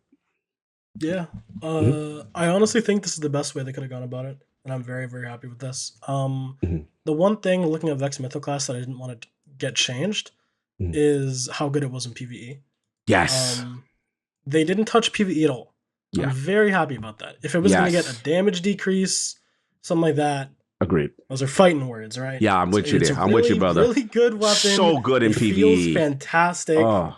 Where them solar shields at? It has the Destiny engine magic. It just feels like a Destiny gun. It's great. I love it. I think reducing aim assist is the way to go because the biggest grievance point of this gun is its ease of use in PvP. Yes. So we kind of get the aim assist tuned down a little bit. It becomes a little bit harder to use, more of a skillful weapon to hit those headshots, especially in linear mode. You point in somebody's zip code and it's a headshot. Yeah, it's like it kind of is. Yeah, it's not good. Bro. Just 3 mailboxes down and you're still getting the head. Like facts. I think this is the best way they could have gone about changing this gun, and I'm super happy about it. What do you think, Travis? Yeah, I'm glad that they've been giving some of the seasonal aspirational weapons, like raid weapons, their moment in the sun before they get nerfed. I think that's probably like an intentional tactic. Is I like that because it gives you a reason to like actually grind for it in the season that it's relevant, because you can always get it later, but then you're like an Xbox player getting Hawkmoon when it finally comes out. Oh God, don't get us started. That's a deep cut right there. Deep cut. Yeah, like who even cares at that point? I was one of those people, by the way. And I was one of them people I too. was like, yeah. Right, to pour out some liquor for us because we never got it in its original form. We suffered. We suffered. We were never there for the pinnacle. But yeah, I think Fix your that's face been here. cool. And I agree. I'm glad that they've been keeping these nerfs kind of separate, because obviously PvP is the problem with Vex, and I'm okay with it being gone because I had my fun with it. I got it that first week of raid, so I can never complain. Like I got to use it the maximum amount of time that it was relevant. I feel bad for people who are getting it now, though. It's sort of like the Hawkmoon situation. Like they're just gonna kind of miss the window. You missed the laser tag weekend, unfortunately. Laser tag. Yeah, sorry. Yeah. Although, have you been doing the raid every week? Me? No. No, I haven't. Oh yeah, well, then that's exactly. I was like, it's personal. And that man complained. That man be complaining about he don't raid. I fully 100% get that, but I will say occasionally I will see a tweet and somebody's like, "Oh, finally got it on my 54th raid," and I'm just like, when I see stuff like that, I'm like, if that is my journey, man, that's painful. But I was like, yeah, I need to raid. Yeah, couldn't be me. Yeah, exactly. Mr. Anecdotal evidence here. It's not that was like me last season. Wasn't that Vice tweet or something? I saw never somebody. Forget Eyes of Tomorrow. Eyes of Tomorrow. Yeah. We all got those guns. Bro, I've been running. I already did it with Galahorn. I don't need to keep repeating this process. I feel you, brother. Bro, I cannot get 1,000 voices to drop. It refuses. It refuses. Shout out to DJs in the chat. Bro, I go to the chest that somebody went to the following week where they got it. It's just garbage in there. It's coal in my stock. Everybody's partying. I got coal in my stocking. You know, so I'm like, come on, man. Santa was not going to visit you. Behaving better throughout the year. Yeah. Myself, Bife, and Barb have been doing a full Master Vault of Glass and then 2 Master Atheon checkpoints every week for like a very long time now. I got my Vex at, I want to say, clear 50. Bife got his, I think it was 53. Barb still doesn't have his. Yikes. He's still looking. So all 3 of us have been, I mean, we were so down bad for the long, every single week it's just the chest of disappointment over and over. Okay, let me ask you this. All right. When do you think there should be a cap when that thing finally is guaranteed to drop? Yes, I think so. Here's the thing. A raid exotic to me feels, there's 2 reasons why this. One, a raid exotic, it should be a skillful thing. It should be like, I got rewarded with this thing because I was good at something, right? For one, Vex was the only thing keeping me from getting my Fatebreaker seal for like weeks on end, right? Weeks. Like I completed all, like when that final Master Vault of Glass challenge came out, I completed that one, and then all I had left to do was Vex, and then fast forward like 2 months, and then I finally got it, right? I feel like there should be some kind of condition where once you've done the raid enough, and they've done this in the past, apparently this is a thing with Vex as well, where every single time you get a completion, it goes up by 2% or something similar, right? Yeah, what happened to that drop protection? Remember that? Yeah, seems busted as all get out. The drop protection actually was busted for Deepstone Crypt. I remember them tweeting for for Eyes of Tomorrow. I suffered through that. Yeah, it was not going up as it was supposed to be. Agreed. And, that was unfortunate. I got pretty lucky. I got mine early on then. I didn't have to suffer through that. I know one of my friends that took 84 clears. We're not going to talk about that. Trav. Yeah. It's just, I feel like there should be some sort of avenue. Even if you wanted to go like the spoils route, just make it so that you could farm spoils for the exotic. Something like that. I think it should just come with the seasonal triumph. Like you should just remove getting that from the seal. You know what I mean? Like the prerequisite to get it, but it's a guaranteed drop if you do everything else in the seal. You know what I mean? Increase the down rate for that. I'd actually be very down for that. That's actually cool. Increase the rate based on the other things you've done for the challenge, like significantly to almost a guaranteed state. Because if you've done everything and you're just waiting for it to drop, a random drop. That should be the protection. Like it should come with the seal. Mm-hmm. See, my only issue with that initial thoughts is we were talking earlier in this podcast obviously about how Destiny has kind of poor matchmaking and doesn't really incentivize people into endgame contact. Unfortunately, because you need to do Master Vogue, which means you both need to have a team, have a very fucking good team. Well, not very fucking good. Have a team, have a competent team, and be somewhat practiced at the activity will lock a lot of people out of getting that exotic. And so setting it behind the completion of your entire seal is like a you really can also big get it barrier. from a random job. This And is from like two so sources? I've always thought like they should have the luck version for people who just want to grind it out, but they should also have a guaranteed version for the people who just have really terrible luck. And that you can either choose skill or you can just choose like persistence, because there's still going to be people who go, no, I'm never going to do Master Vogue. I'll just wait for it to drop organically. You know what I mean? But yeah, sorry, I be another way misunderstood to you get there. it. I support that. Yeah, I'm very down with that. Yeah. It saved me. No, I 2 mean, months. we've talked about this before, and it's like if there's a direct path of checkboxes that I could do that I guarantee that I would get it, because if you were up to 54 master clears or whatever, it's like, how long did it take you to check all the boxes for, say, like flawless, or for what is it, Rift Breaker, whatever the seal is, which you were talking about? Like, how long did that take you to check all those? Like Fate Breaker. Fate Breaker. Sorry. Yeah. Fate Breaker. Yeah. I got it the first moment it was available, besides Vex Mythoclast. So the last triumph that you had to do for that seal was the final master mode. So is it like 4 or 5 weeks, like basically master on each one, or the challenges or something? Yeah, just master challenge on each one. So you had each of the encounters, the challenge mode.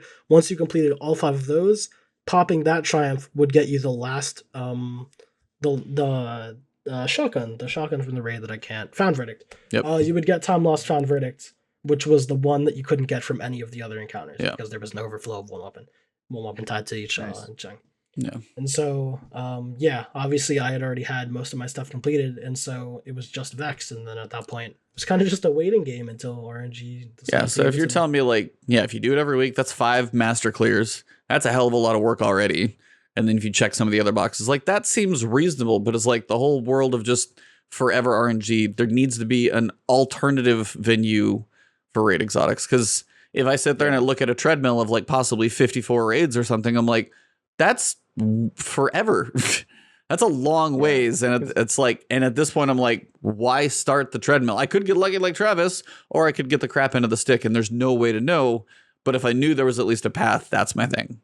Because the other thing is that, like, some people don't really care about seals, and I'm one of those guys. Like, and the reason I don't care about seals is just because the effort versus reward is so off balance. Like, it's like, oh, do an entire raid with everyone in Void subclass, and I'm just like, I just don't want to do that. I don't want to do that. So monotonous. I'm with you. It's just it's tedious. It's like, all right, I got to get 6 people in. I got to make sure that they've all got the thing. Okay, we're gonna do it this time, and then, like, I won't do that. But if you would have told me that I could have avoided doing 80 raids on Deepstone Crypt to get Eyes of Tomorrow, I would have done it. Because that would have been way more path. Like easy with my time. So I just think that there needs to be like a high threshold where you can force it to drop, and then a low threshold where you can just get lucky or just keep doing it, and that's more interesting because the hurt is real. Like I was doing Eyes of Tomorrow until the season after Eyes of Tomorrow, which I think was this season. Wow. I think I got it the week Vaulted Glass dropped. That was the week I finally got Eyes of Tomorrow. So it was like, that's painful. Like, the worst possible situation. Yep. Yeah, that sucks. Okay. Sorry for the detour. No, you good. It was a fun one. Fighting Lion. They said this wasn't a specific problem, but given the increased frustration with breach grenade launchers and Crucible, seemed like a misstep to say, hey, we hear you, and here's also an infinite version of the thing that frustrated you. So they did some tweaking to it, but people feel like Fighting Lion got knocked down too far. So they said they removed the multi-hit requirement for the perk to proc. Dealing damage, any damage will grant the buff. The buff increased the buff reload stat from +50 to +70. So the reload will be slow if you miss, but if you land any damage, Fighting Lion will reload faster than it did before the nerf. And they also increased the buff duration to 7 seconds. So a little more manageable, hopefully still not quite as crazy oppressive for Fighting Lion with, the ammo that it's got, but generally it was kind of nerfed. Yeah. That'll be interesting. Am I reading this wrong? So I'm not a big Fighting Lion guy. I haven't really Me used neither. it. Removed the multi-hit requirement. So they're making it so instead of having to do multiple sources of damage or multiple damage, you just have to do one damage of like one tick, right? Any damage will give the buff. Looks right. So yeah. That's a buff to the gun, right? Yeah, that's a buff. Increasing the buff to the reload speed from +50 to +70. So you reload faster. That's a buff. Right? And then you increase the buff duration. Where's the nerf? So the nerf is the ammo. It's not going to be infinite ammo. Oh, wait. Did they say it's not infinite? Is it not? Yeah, so... This is not a full rollback. Like, there's still a difference between almost infinite ammo and actually infinite ammo in how weapons are used. And in playtests where we tried to abuse infinite ammo, it was extraordinarily oppressive, much more so than we expected, given it had a ton of ammo previously. Yeah, so what they're saying is that when they tested it with all ammo, people were just shooting it recklessly because they knew they had infinite ammo. But if they give it a finite ammo, even if it's a lot, people are more cautious with it because Fighting Lion in PvP is kind of one of those guns you shoot around corners and you're kind of just like taking shots in the dark until you get lucky and hit something and then you like rush in, So I think it's not going to have infinite ammo is the way I read that blurb. Shout out to the homie Scarrow up in here. What's up, Scarrow? How you doing, man? He said it was, man, what's up? He said it was previously nerfed. This is a slight buff to undo some of the changes with the previous nerf. Nice. Salute to Scarrow up in there. Gotcha. So is it going to have infinite ammo, they're saying? For sure. I honestly can't quite tell. The perk, by the way, is Thin the Herd. I'll read it for you guys. Direct hits do more damage to combatant shields. Damaging multiple combatants, and this is where the changes come in, increases reload speed. Rapidly defeating grenade damaged combatants refills the magazine. So if you hit like multiple and you kill multiple, basically you're almost instantly refilled is where it can be really cool. But yeah, okay. Like I said, I just don't know the gun very well. It just me neither. I don't use. I've had fun at times, but I don't use. Something's up here. I've had fun goofing around with it at times, but I was like, in grenade launchers, it was fun to mess with. But usually, there's a reason to put some other exotic on besides it most of the time. Yeah, for sure. I love that gun. I never use it, but I always have somebody on my team who does. It's just so funny to. Then they just shoot it. It's like sending canaries in a coal mine. They're just like, let's see if they're over there, and they just like shoot it down the hole. Oh, I got a hit. Let's run down there and kill them while their shield's down. It's just like it's so love funny. it. I do after the whole mountaintop grind, I still do enjoy using salvagers. I may not be the best, but I'm probably an annoying person with my breach loads if I start getting some decent shots or get the occasional direct hit. Like they did bring them down a little bit, but man, if I get the direct hits, those do feel good because they don't happen that often and be like, oh, thanks. But yeah, you took a grenade to the chest. You also should be dead. Anyway, Arbalist now has intrinsic anti-barrier. I am so happy about this. It's not even funny. Yeah, it's huge. It's going to be huge for your videos, huh? Very much. The Lost Sector videos. Oh, it's just going to be like, especially for the next 3 months, like when you go into take a Grandmaster anti-barrier paired with particle deconstruction, it's kind of perfect, honestly. So I'm really looking forward because I think we were messing around in literally Proving Grounds Grandmaster I was working on with New Red and Blackwings, and I was like, I took Arbian because it still is good to get that pair, and we had all the shields covered, but I was like, if this had barrier right now, I wouldn't even need an auto rifle, and I could just have any other variety in there. It would just be so nice. So no, I'm looking, and with the shield breaking that it does, this is with good. The 10% with the 10% buff, this is going to be good. Oh, so excited for this because to be honest, when Arbalest debuted, this is what I envisioned it to be for end game content, especially with the shield breaking and the damage. So I'm like, yes, this is what I'm talking about. And then another, because there's not a lot of anti-barrier exotics besides Ariana's, right? Is pretty much the only one, right? Yep. So yeah, let's do it. Let's get Arbalest where it needs to be. Arbalest gonna be nice next season, man. That's a great look. I like this one big time. Yeah, I've been growing on linears and seeing these buff. It's nice to see they got a little more. Speaking of linears. Sleeper Simulant, Cognito's favorite, his baby, is getting a little extra buff. So along with the 10% buff from above, and they say in parentheses, really this time, because last time they tried this, they killed it. Yeah. We've given it some additional love. So the magazine is up from 3 to 4, which is big because that thing has always been a substantial piece, and increased PvE damage another 16%. So it's getting 16% total damage buff coming with everything else that already was kind of broken and then fixed. Lament as anti-barrier. That is the other one. I totally forgot. I never think about that one. Yeah, I forgot about Lament. Forgot about that. Yeah, this is big, man. This is big. Shout out to the cops going by. They agree.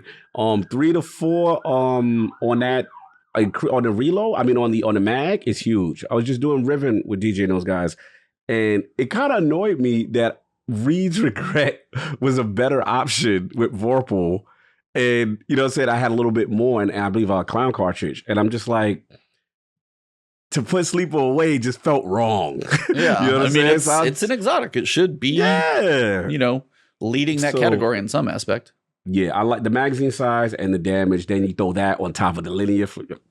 Sleeper boys, we lit, man. I'm good. Let's keep it going. I love it. Nice. Suros Regime, the dual mode receiver, basically where it turns it into a high impact auto rifle, will now grant the following in addition to its current effects. It's going to give plus 30 range and 3 zoom. Basically, this is going to be a beast of a high impact auto rifle. Or you can go fast mode with it, which is still going to be good. But it's going to make both options substantially different. And the slow one didn't feel great before. Now I think it's actually going to be pretty stout. Do you guys agree, disagree? Thoughts? That could be good. Yeah, I don't really use the gun that much. Been a while. It is kind of nice that Suros is definitely like a hallmark of this game ever since D1. Very recognizable gun. So I think it's gonna be really cool seeing some more Suros regimes in PvP in the coming months. Yeah, I don't really see it being a top tier pick or anything, but I mean it's nice that it got some love because this gun has been in desperate need of it for a very, very long time. It is just not the best. Yeah, especially that mode. Yeah. The slow mode is just not it, man. It's just not it. Not it. Cryosthesia 77K. Given the state of stasis in PvP at the start of Season 14, we deliberately shipped this weapon in a weak state. Which almost hurts us, but it was the right direction. And I get it, but also it really sucks when you know they're like, hey, this weapon's crap, here you go. I still haven't gone back for my other 22 Crucible kills with that thing. It's just staring at me. I'm like, I don't want to do it.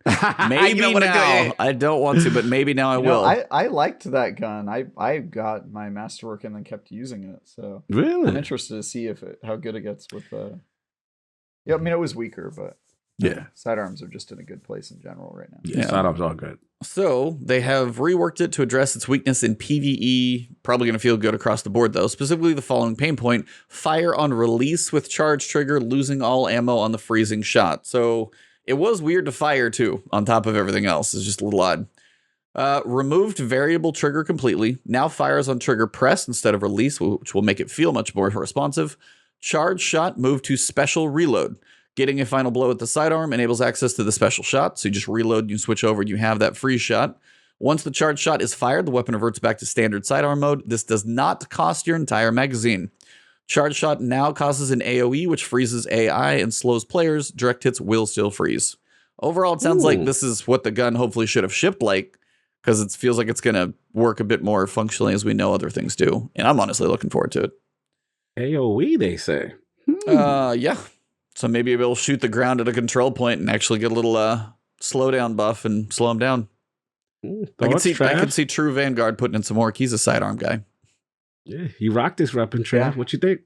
Yeah, I like it. I think we'll see. Like the main complaint with the gun, I think more than like its effect for stasis was its feel. It's a little bit of a sloppier sidearm. Like it's not as straight shooting, and it kind of has like a very like distinctive like floaty feeling to it. Like you shoot it. Yeah. Like shooting something with like a out of control fire hose. A little bit. But I don't know, it could be good. I don't know if I'll put it back on. Like it's not gonna be part of the meta this season just because Vex Mythoclass exists and stuff. But in the future, I think it might be a good one to have in your back pocket, especially if sidearms continue to be as relevant as they are.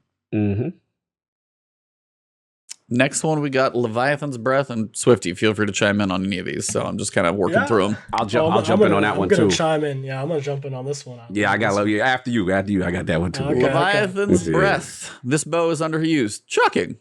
So we wanted to give it a bump, and while also making its catalyst more interesting. Expects this type of catalyst tweak to become more common moving forward. The catalyst now grants the Archer's Tempo perk in addition to other effects. Somebody want to remind, for one, me and also chat, what does the catalyst do for this thing? Is it deeper reserves? I have it. I believe it's just deeper reserves. It's deeper reserves. Yeah, it just gives you more arrows. Yeah. It's a very weird catalyst. Yeah. Plus 5 I inventory size. and I was disappointed. Yeah, I'm sorry. I farmed for that thing during the season of the hunt, and I was just like, this is not a good exotic. That was like the thing that stuck out to me the most. Is I was just like, I can't think of any reason I would use this. That's like it's PvE, unstoppable. I have a and reason. then their catalyst solution was just to give you more of it. And I'm like, oh cool. Now I get more of a bad exotic. Like it was a really weird move. Makes sense. Swifty. Oh, I was gonna. I know Swifty was going. Oh, I'm one of the rare that loves this exotic. I'm one of the 5 people. I'm raising my hand. I'm one of the 5. Yo.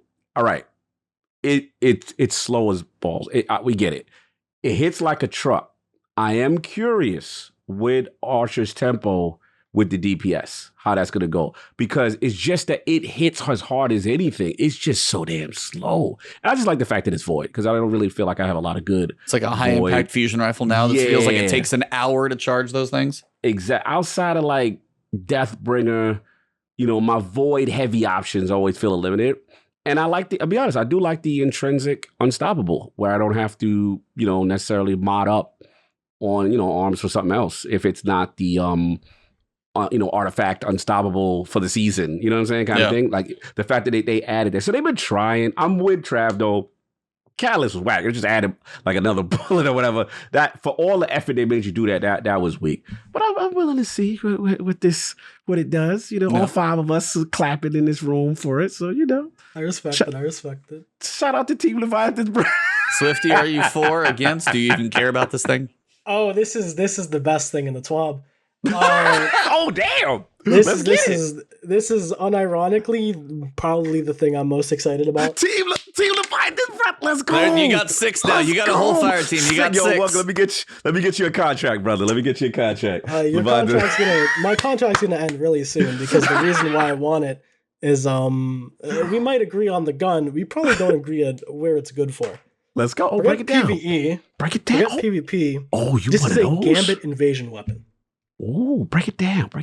This is a Gambit invasion weapon.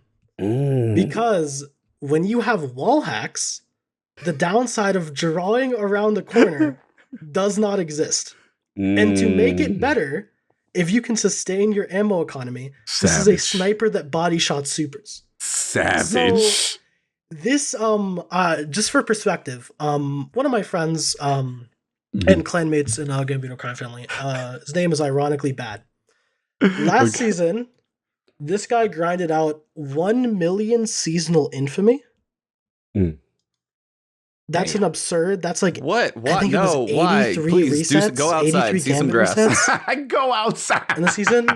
And he's an invader main. And the only weapon he uses a succession. Because high zoom snipers are better in Gambit due to the size of the playing field. Yep. And the Leviathan's Breath. He has 5,000 kills in his Leviathan's Breath. What? 0 of those were gained in a PvP match. Those are invasion kills. Oh my god. Insane, bro. That is insane. You're telling me that body shot's a super? Yeah. Wow. Told y'all, man. I knew Now, this some thing things had have a potential. little bit too much. Some things have a little bit too much resistance. Obviously. But it's crazy. It's really fucking Oh, this is so toxic. Let's go. It's really good. And so I'm gonna give you a little secret about invading efficiently in Gambit. Let's go. This is where the Gambit best- love comes into play. Hold Yo, on, Scarrow tangent. is going Time Time off out. right Gambit now. love discussion right here. Scarrow, on the other hand, wants to kick you out of the podcast, said but that's a kick you- different. he's like, Of course kick he you out the does. chat. I've talked about Gambit with Scarrow. He knows. So here's what's up. Get it. The best setups to invade with, Let's go. generally speaking, Super are sweat. the ones that take the least amount of skill possible. That lead and also lead the highest results. There's a reason why people will invade with a golden gun. Because that is the freest army of one you've ever used. Leviathan's Breath takes the most minimalistic amount of skill possible. And it yields the highest result of any other gun that you could possibly use above Eyes of Tomorrow. It is more effective to use than Eyes of Tomorrow. Wow. Yeah, that is true. And that was a good gambit gun. It's this gun, I hate playing against this gun. It is so good. Let me move it over for my dim right now. Keep talking. The first thing my friend messaged me, I'm going to bring up this log. Woo! Read the flavor text. I love how somebody called out Scarrow in chat. He's like, "Aren't you Gilded Dredgen ×3?" Because he's a completionist. He has every triumph and everything. True. So you know he's playing that gambit. Hilarious. I sent my friend, ironically, the Bungie TWAB link, and he said, "No shots. Holy shit! Bungie does not know what they have just equipped me with." I'm never going into Gambit ever again, because if I face him, it's already over. Archer's tempo down too. Let's go. It is unholy what he's gonna do with Archer's tempo on Leviathan's Breath. I am so excited to see the clips. It is genuinely mind-boggling. But anyway, I'm a Gambit lover. I went on my little tangent. I love Leviathan's Breath. I think it's a super cool and unique weapon. I think this buff is really nice. I think this gun will probably forever be irrelevant in PvE and PvP. But obviously, because a lot of people don't really play Gambit, they don't understand the strengths of using this weapon while invading. And yeah, I think this gun is going to be even crazier than it already is now. It's going to be so interesting to play against this. I'm an invader main. I'm probably going to have to pick this thing up. Travis, I got my catalyst. Do you have any thoughts about this whole ridiculous discussion we're having right now? Oh, sorry, I blacked out as soon as Swifty said Gambit. That makes sense. I think I just was on a different plane for 10 minutes. Shattered Realm, yeah. A lot of dredging, huh? All right, well, shout out to I am a dredging, unfortunately. Shout out to yeah, me too. Just not gilded. I did that once, but shout out to an unexpected discussion about Leviathan's Breath. Yes. My turn. Woo! Whisper of the Worm. The original DPS King has fallen out of favor. With the delay before the damage buff kicking in to making sure the weapon is less usable in short game damage phases and optimal sustained damage requiring all critical shots, but not sufficiently rewarding precision. So I don't know if this is going to make it like God tier. But all I can say is it's definitely all you, brother. This is all you. Come on, no, but all I can say is like every one of these changes are good. Reduces the delay of activating Whispering Breath from the catalyst from 2.1 to 1.2. It's almost twice as fast to get there. A White Nail magazine refill changed. It was pulling from inventory constantly. Now only 2 of the 3 bullets come from inventory. So 33% of your free for 33% of your refill is freebies. So that's also going to make your reserves much deeper. Compromise. Yeah, actually, I like that. If you can hit all 3, you get 1 for free. It's not bad. And increase PvE damage by 10%. So you got a lot more deep ammo reserves. You can hit those crits and keep White Nail going. 10% damage bonus. And as you're refilling, Whispering Breath comes up much quicker, which will keep that damage higher. All in all, they're all good changes. I don't know if it's going to knock linear fusion rifles off of their particle deconstruction right now, but depending on what happens in Witch Queen, stuff like that, definitely it's a hell of a lot better than it used to be for sure. So I'm happy to see that. I was gonna ask you a question. So this is your baby. It's one of your biggest videos or your chat. Like this gun, the activity's not there anymore, sadly. The activity to get it's not there, but yeah. Exactly. So what's the funny thing? I was thinking about, what if there is a bow deconstruction mod next season with Leviathan's Breath and Whisper and all the honestly, other as much as I love bows, I'd be okay with that. What if it's a bow artifact next season, y'all? Dude, if there's crazy. I love bows. I'd be totally happy about that. I love bows. When they announced bows for Destiny, I was like, I could not wrap my head around it. But of course, if they're going to put something into a game, Bungie does know how to make weapons feel correct. So, and when I pulled the bow and fired it, I was like, damn it. Now, granted, our arrows are like tracking curveballs depending on what you're firing at. Because if you've ever fired a bow at a PvE enemy where its head is behind a wall, you have to like pull so far out to like hit their toe because it hooks so hard. But no, I love bows. Like, if you give me a bow meta, they won't do it. If there's a bow or a sniper deconstruction equivalent, it's gonna be a fun season. New Red saying Whisper plus Divinity is just going to be clip worthy. Yeah, it's like you could put Divinity on and just smash the crit spot all day. Yeah, it's going to be fun. Speaking of that, you've got another option as well. Darcy. The sniper rifle's damage has fallen behind as other options have been buffed. Snipers, you knocked them down.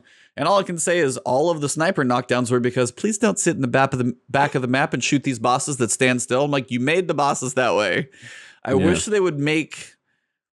I guess this is like a point in Swifty. I'm kind of curious because like been playing since Destiny 1 and they went from Valis to Arik, the perpetual meme, sit in the back of the room, hit him in the head from far away, to you never get to stand still in the circular arena because things chase you around, but yet you do occasionally have raid bosses like that.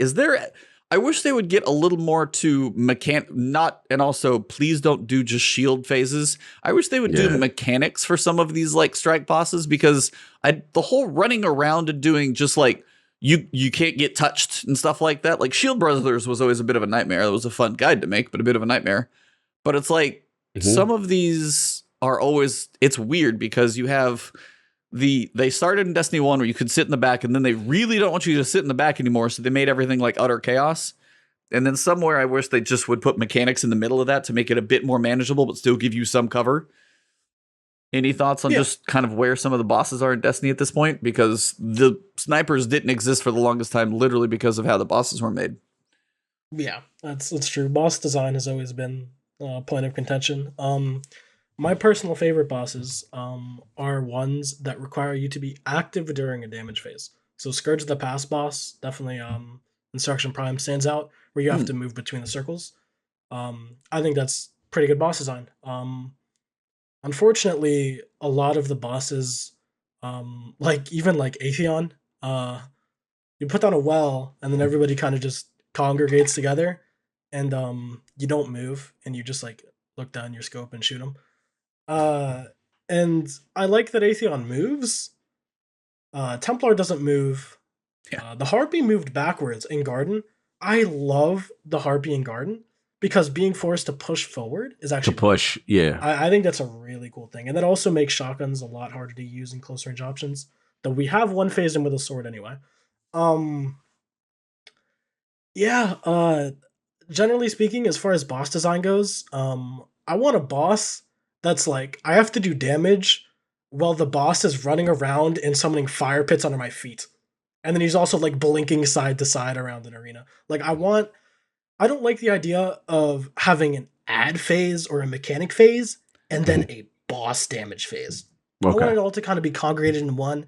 I like the hectic situations. I like it where you can't just sit down in a well and breathe and just shoot your shots off with like no danger of repercussions. I like activity, being more active in a boss fight. Stuff like X's Crash is really cool.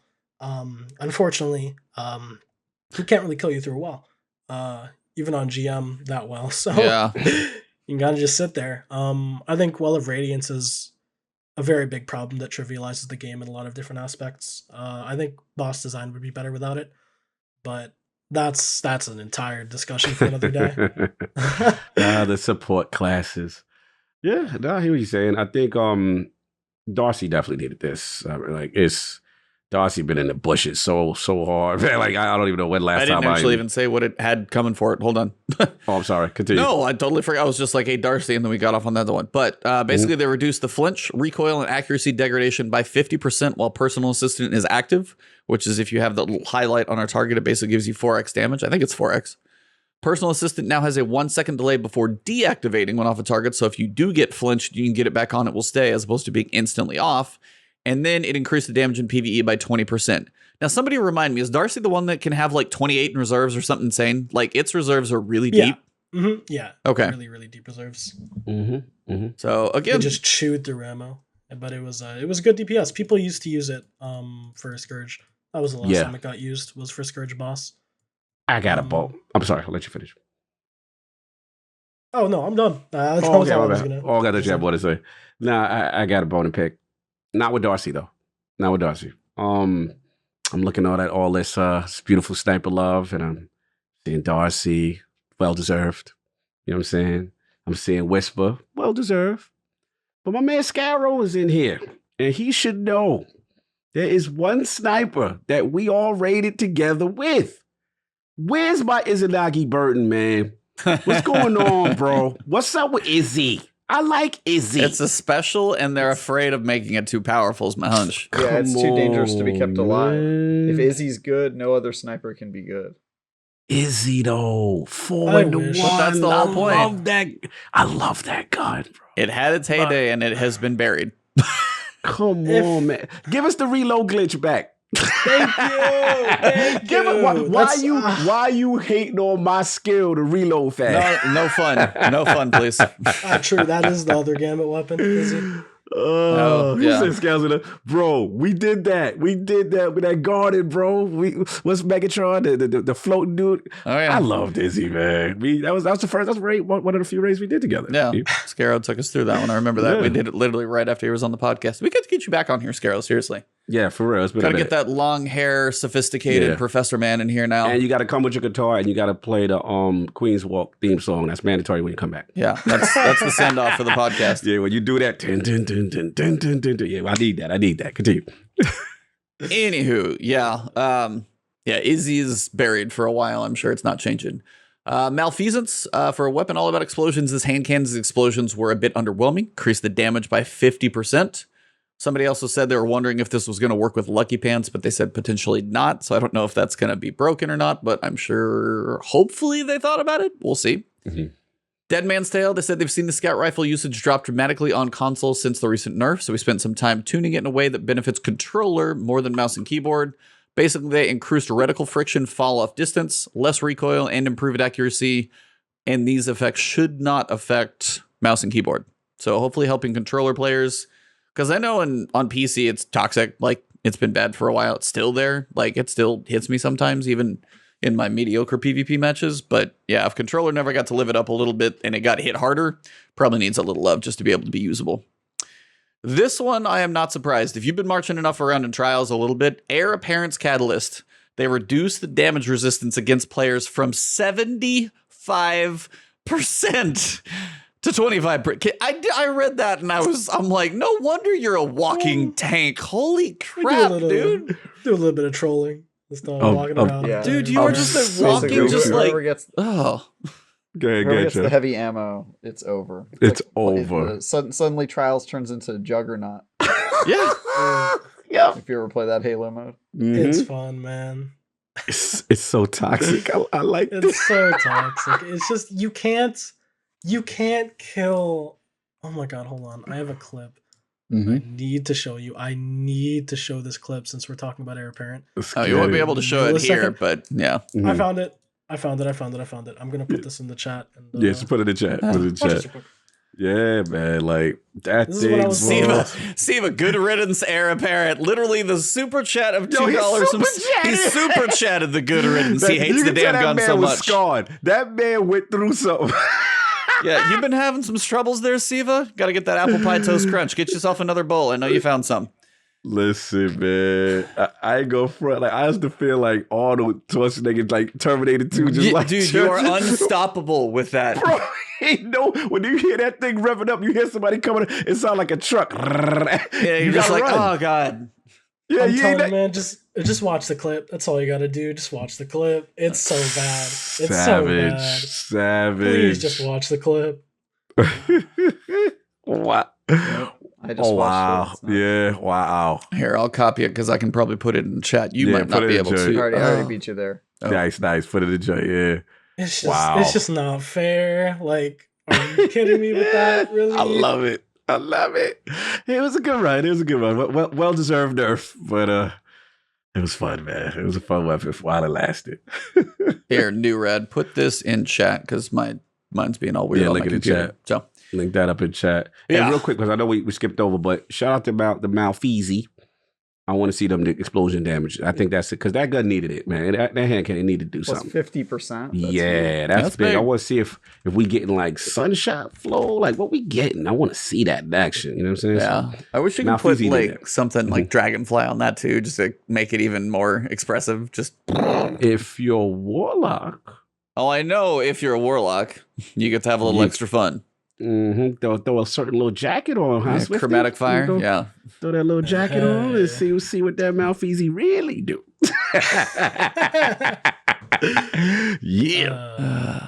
You guys and your Warlocks. Anyway, Lawrence Driver. That's concerning. This kind of Lawrence Driver starts like a piece where they're actually kind of talking about a direction they're trying to take things. They said the bonus ability energy feels extraneous when the damage buff is so strong. So we're limiting certain weapon sources of ability energy. And they mentioned in previous TWABs they're trying to get PvP away from ability spam more towards gunfights, and it seems like there's multiple things going to that. Both of the next two kind of touch on that one. So they removed ability energy regeneration on picking up a telemetry.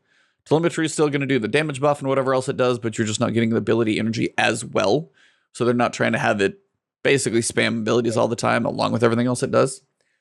Traveler's Chosen, on a similar aspect, the ability energy granted from this perk was on a curve that isn't intuitively understood. Similar to Lawrence Driver, it seemed appropriate to adjust this in PvP. The changes aren't noticeable in PvE. They said it now grants a 10% ability energy per stack on activation. It was previously more generous on low stacks, less generous on high stacks. So instead of being really high and then sloping down to being a less useful for the high end, more of a linear stacking buff that you're going to get out of it, which makes sense. Like there should be a reason to go for the high stack as opposed to just keep it low and go. They also reduced the stacks granted on a Guardian defeat from 3 to 2. So it's going to be a little harder to get those stacks up there. If you can go for a 5 stack, more power to you, but it will be harder to do. Final thing we've got is perks. And then we'll have our nice little wrap up to get out of here. Couple perks though. They did mention Adrenaline Junkie was going to get a change. Finally broke it down. Eliminations with the weapon can add single damage stacks or extend existing ones. Grenade elimination boosts the stack immediately to 5x, kind of the way Swashbuckler does. Yep. It's basically grenade swashbuckler now. Grenade buckler. Let's get it. Yeah. There's grenade buckler. And then lower the duration to compensate for weapon activation. So it won't be active as long, but you will be getting it more frequently. Yeah.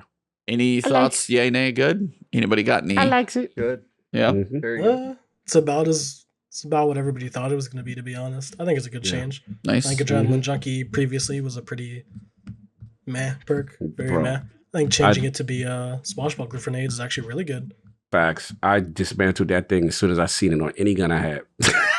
I don't even have it in the Adrenaline Junkie roll. I had like a couple, and then like I think one was in my Postmaster, and literally the tweet came out from D&J. I'm like, oh, I'll save it. Smart. Why my vault's always full, because I'm insane like that. But smart man. Vorpal Weapon. Speaking of your Reed's Regret making Sleeper look even better now. A perk that grants 15% bonus damage against all targets I'm going to use my heavy weapon on. Seems like a non-choice and suck the air out of the room for other damage perks. At the same time, it was failing its original role, giving players a reason to run a primary weapon against tough targets. So it was 15% on everything. Now on heavies, it's 10. Specials is 15. Primaries is 20% on the same targets because you got champions, bosses, vehicles, and guardians and supers, I think are the 4. No change to damage for super players, though. So you still be able to get the benefit in PvP that you had before on any weapon, apparently, whatever you're going to use it on. But they are trying to lean into Vorpal, allowing primaries to do 20% more damage to bosses, basically, which in theory gives you a little more flexibility. Granted, a sword is still going to smash the crap out of like the Prophecy boss, but still. Swifty, quick question. Do you think with this 15% going, it went down from on heavy, right? It went down from, was it 15% to 10? Yeah. So 15 to 10. The question I have for you guys, because I don't know the numbers, does that now make the Reed Regret linear with firing line more sexier versus Vorpal now? Well, Reed's Regret is a heavy weapon, so Vorpal weapon goes down to 10%, which is less than the buff the firing line gives you. Yeah, so firing line become... Yeah, granted, firing line is definitely harder to activate. True. But I'm just talking about like boss DPS type phases, raids, stuff. I definitely think it would be the more worthwhile perk, 100%. Okay, fair enough. Yeah. I will say on this topic, though, I think it's really interesting. So obviously every single weapon, and they mentioned this in the description. Every single weapon type kind of has its role. With primaries, you're meant to shoot them mainly just against like ads, like red bars. Special weapons are more for like your champions or your majors or your ultras or your kind of a little bit tougher enemies. A little bit of a health bar. Heavy weapons are more for bosses and champions. I think nerfing Vorpal on heavy weapons Talk to me. doesn't make a whole lot of sense. In the same category that I think buffing it on primaries doesn't make a whole lot of sense, because you're trying to incentivize using a perk to do a role that it's not meant to do or could be done efficiently otherwise. So like, here's a great example. Vorpal is great on primaries as like an anti-barrier weapon, but I wouldn't use it against overload champions because I'm going to stun the overload and then I'm going to use not that weapon. Correct. right, exactly. Yeah, you're going to delete Like, that guy quickly as possible. You're not just going to kind of plink him down with 5% more bonus. Like, yeah, if the expectation is that I'm supposed to continue to shoot my primary weapon at the champion, I think that's kind of just misguided as to how it actually plays out in a real situation, because nobody's just primarying down a champion, you know? Like, it's just, it seems like a little bit asinine, I guess. Like, it's just not where it needs to be. It's I understand why they do it, but I think their intentions are misguided here. Valid point. Yeah, completely agree with you. I'm not going to go do boss damage with a scout rifle just because it has Vorpal. It's not. They're trying to make it more variety in the sense that you can use whatever weapon you want to. But we're coming full circle to the start of Destiny 2 with double primaries. Changing this perk doesn't actually do what I think they're intending it to do. What it does is it lets a scout rifle break a barrier shield faster. What it doesn't do is incentivize people to shoot the scout rifle at the champion after the shield is broken. Right.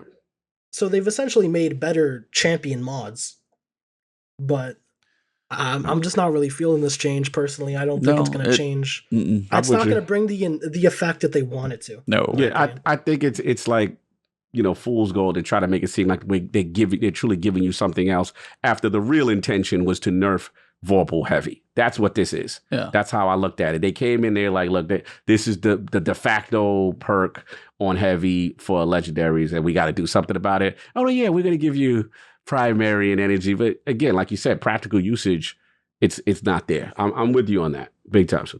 Yep.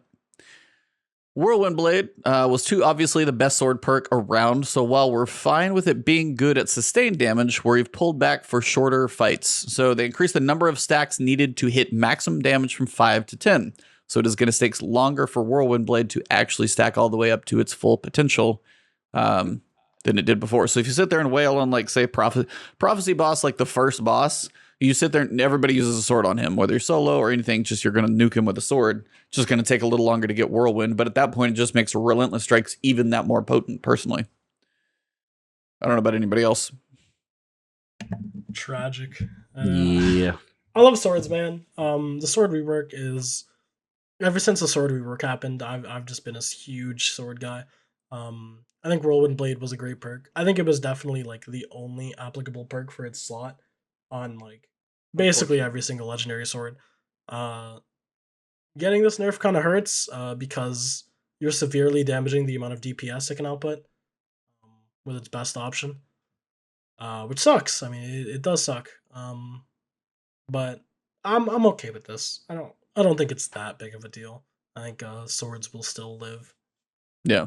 So it's just, I don't know. It's not exactly the direction I'd like to see. Maybe buff some alternative perks. Vorpal weapon being added to the category and stuff like Throne Cleaver is really, really nice too. For just a flat 15%, even though it's much less than Whirlwind's total. It provides better DPS in short term just because it ramps up immediately. Yep. Similar to kind of Vorpal versus Frenzy. Yeah. In that regard on like bows. It's a nerf. I mean, it happened. It's not the end of the world for swords, but it's a little bit disappointing. Not gonna lie. Or is it? It might be. This one nerf might just kill the whole heavy slot. It's the straw that breaks the sword's back.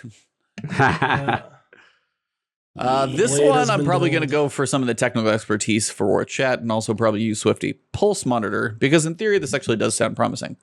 What if instead of activating on when it feels like a fail state, this activated on a state when you'll be in almost every encounter, even if you're winning?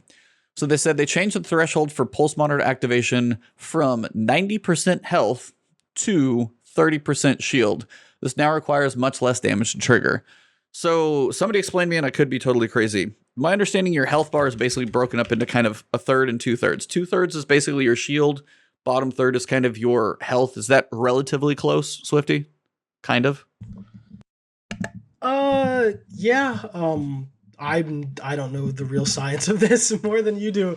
To be honest, I'm not sure. What it sounds like they're doing is without breaking your shield. Like if you get shot once in the head with a hand cannon versus twice in the head with a hand cannon, this would activate. Pretty much. Which definitely makes sense. Pulse Monitor overall though, kind of just it's a little bit of a lackluster perk. Yeah. Reloads weapon, improves weapon handling. Improved weapon handling is very, very good. Very, very good. In this current sandbox, especially around shotguns. But the better perk in that category that's being not really slept on because people are discovering it with sudden death is Threat Detector. Threat Detector does Pulse Monitor. Yep. But instead of having to get damaged, you just have to be next to something. Proximity. Yep. So it's just pretty definitively the better version of this perk. I think it's nice the Pulse Monitor got that buff. I just still wouldn't pick it personally. I don't know. That's fair. It's better than it was, but still may not be great. Yeah, better than it was. Still not. Trav. Still might not be the greatest. Trav, you was shaking your head. Yeah, I think so sorry, I kind of got off on something else. This is the one where it doesn't start affecting you until later in your basically until you're in your right? Like till your screen flashes red, basically is when you're in your health bar. And now it's going to be while you're it almost looks like where you'd almost be 50% is about where that would be 30% of your shield left. I kind of just feel like all of this circumstantial where you have to be in a very specific kind of like situation to help you out. Like I feel like those ones are always going to lose to just the general across the board, like makes you better at this always. You've killed something, you do 10% more damage. Well, I understand how that works all the time. As opposed to you have to be at 90% of your health within 4 meters of this guy over here with the X factor. Yeah.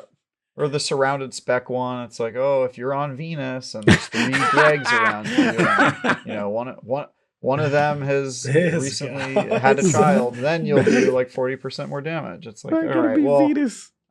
I'm not even going to be thinking about that when I'm in like a raid. So maybe just like give me more ammo or something. You know, that's how I feel about it. Yeah, fair enough. Yeah, I mean, look, what did you guys? You know, I'm still not going to pick this. It's a buff, but still not an exciting one enough for me to make that a de facto pick. But, you know, not all perks can be God mode perks. Apparently, some are just not going to be as good. As for mods, they did change up a couple of them. Quick Access Sling said the usage on this mod is very telling. It's extensively used with bows and breach grenade launchers and barely used at all on any other weapons. Why?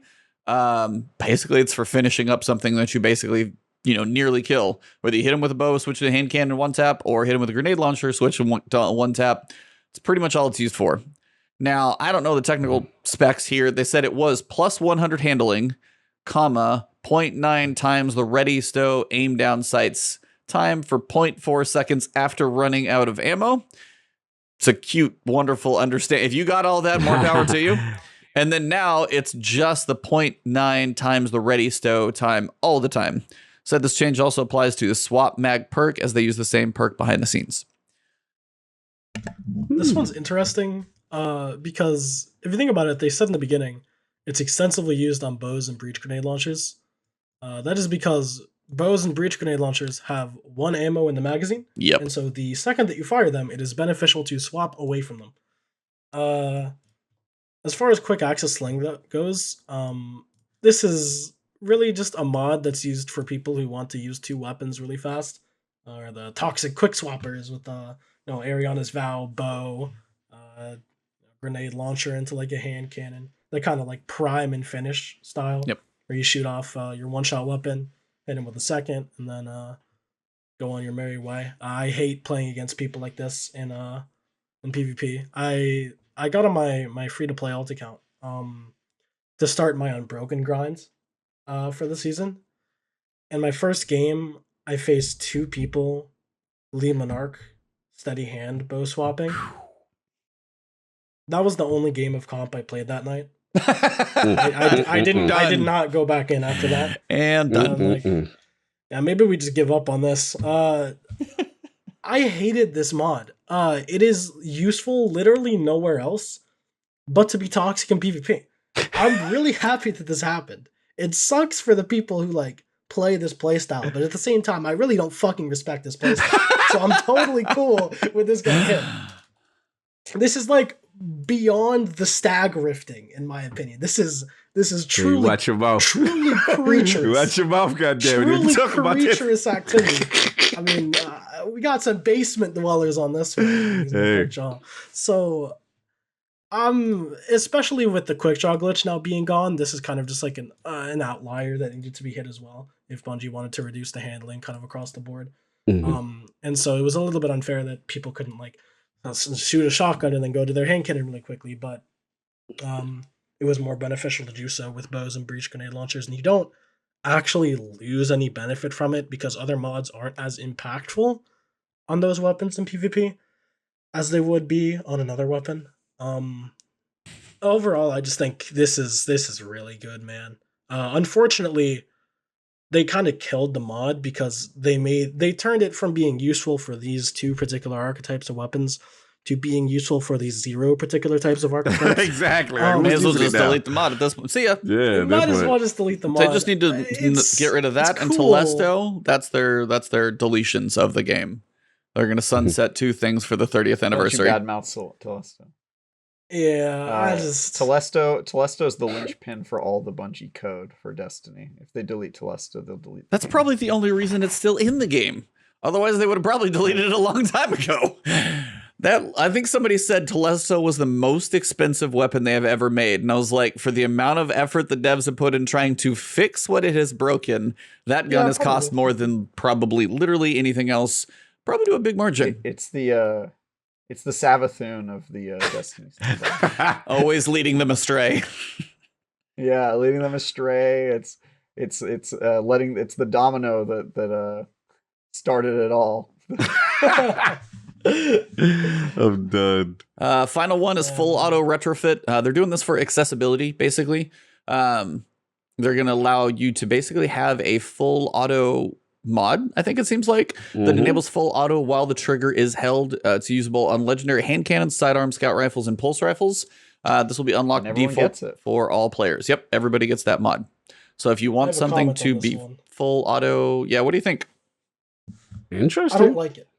Ooh, I think spicy. The accessibility option is great. I think the way they went about it is bad. Because let's break it down. To full auto your weapon, you have to sacrifice something.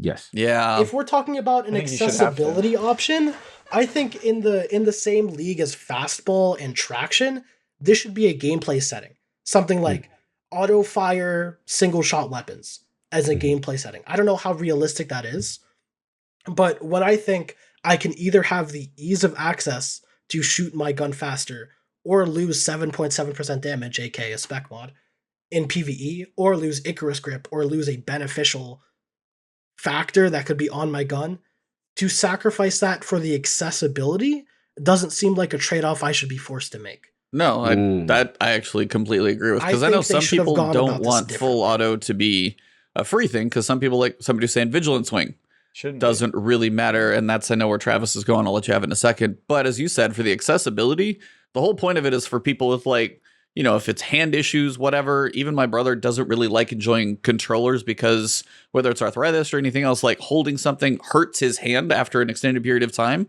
So if he's able to even manage to do it that way. But as you said, there's a give and take due to something outside of the game. And you're like, that's not the right way to do it. So I'm with you. It's like, kind of shitty. Yeah, it's like, you may not agree on the full auto. That's a different piece. But for the accessibility piece, they're going about it in the wrong way. I fully agree with that. Because my brother is literally one of those who plays on mouse and keyboard because controllers hurt his hands. Like, he's one of those. I think it's a great change. I think it's awesome that they're looking out for accessibility, and they should continue to do so. but it could be implemented in a way that doesn't detract from the player experience as well. And that would be via like a setting. I still to this day think that fastball should be a setting. Say, do I want my grenade to throw further or shorter?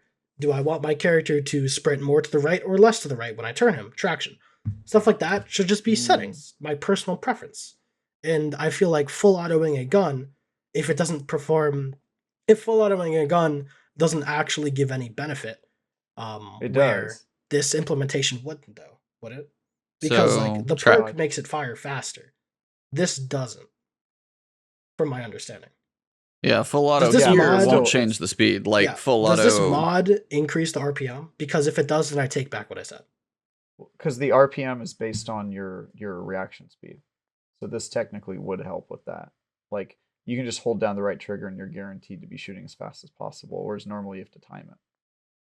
I mean, in the same token, people choose to top fire their last words instead of full auto it because it's an inherent advantage to have more accuracy on your shot and know where your shot is going. It still can be an advantage. Like my thing is that if they just made it a setting, everyone would enable it because it's like a clear advantage. And I think that like people with disabilities understand that when they're playing the game, they're never going to be at parity with people who aren't disabled. Like they just want to be able to play the game at in a way that like is acceptable for them long term. But like if you have arthritis in your hand and you're probably not going to be like a competitive king no matter what, because you just have like handicaps that are going to set you back. But there should at least be options in game to do it. I just think that if there are options where normal people could just use it to abuse the game or to like gain advantages, then they should just make it something that you have to choose in like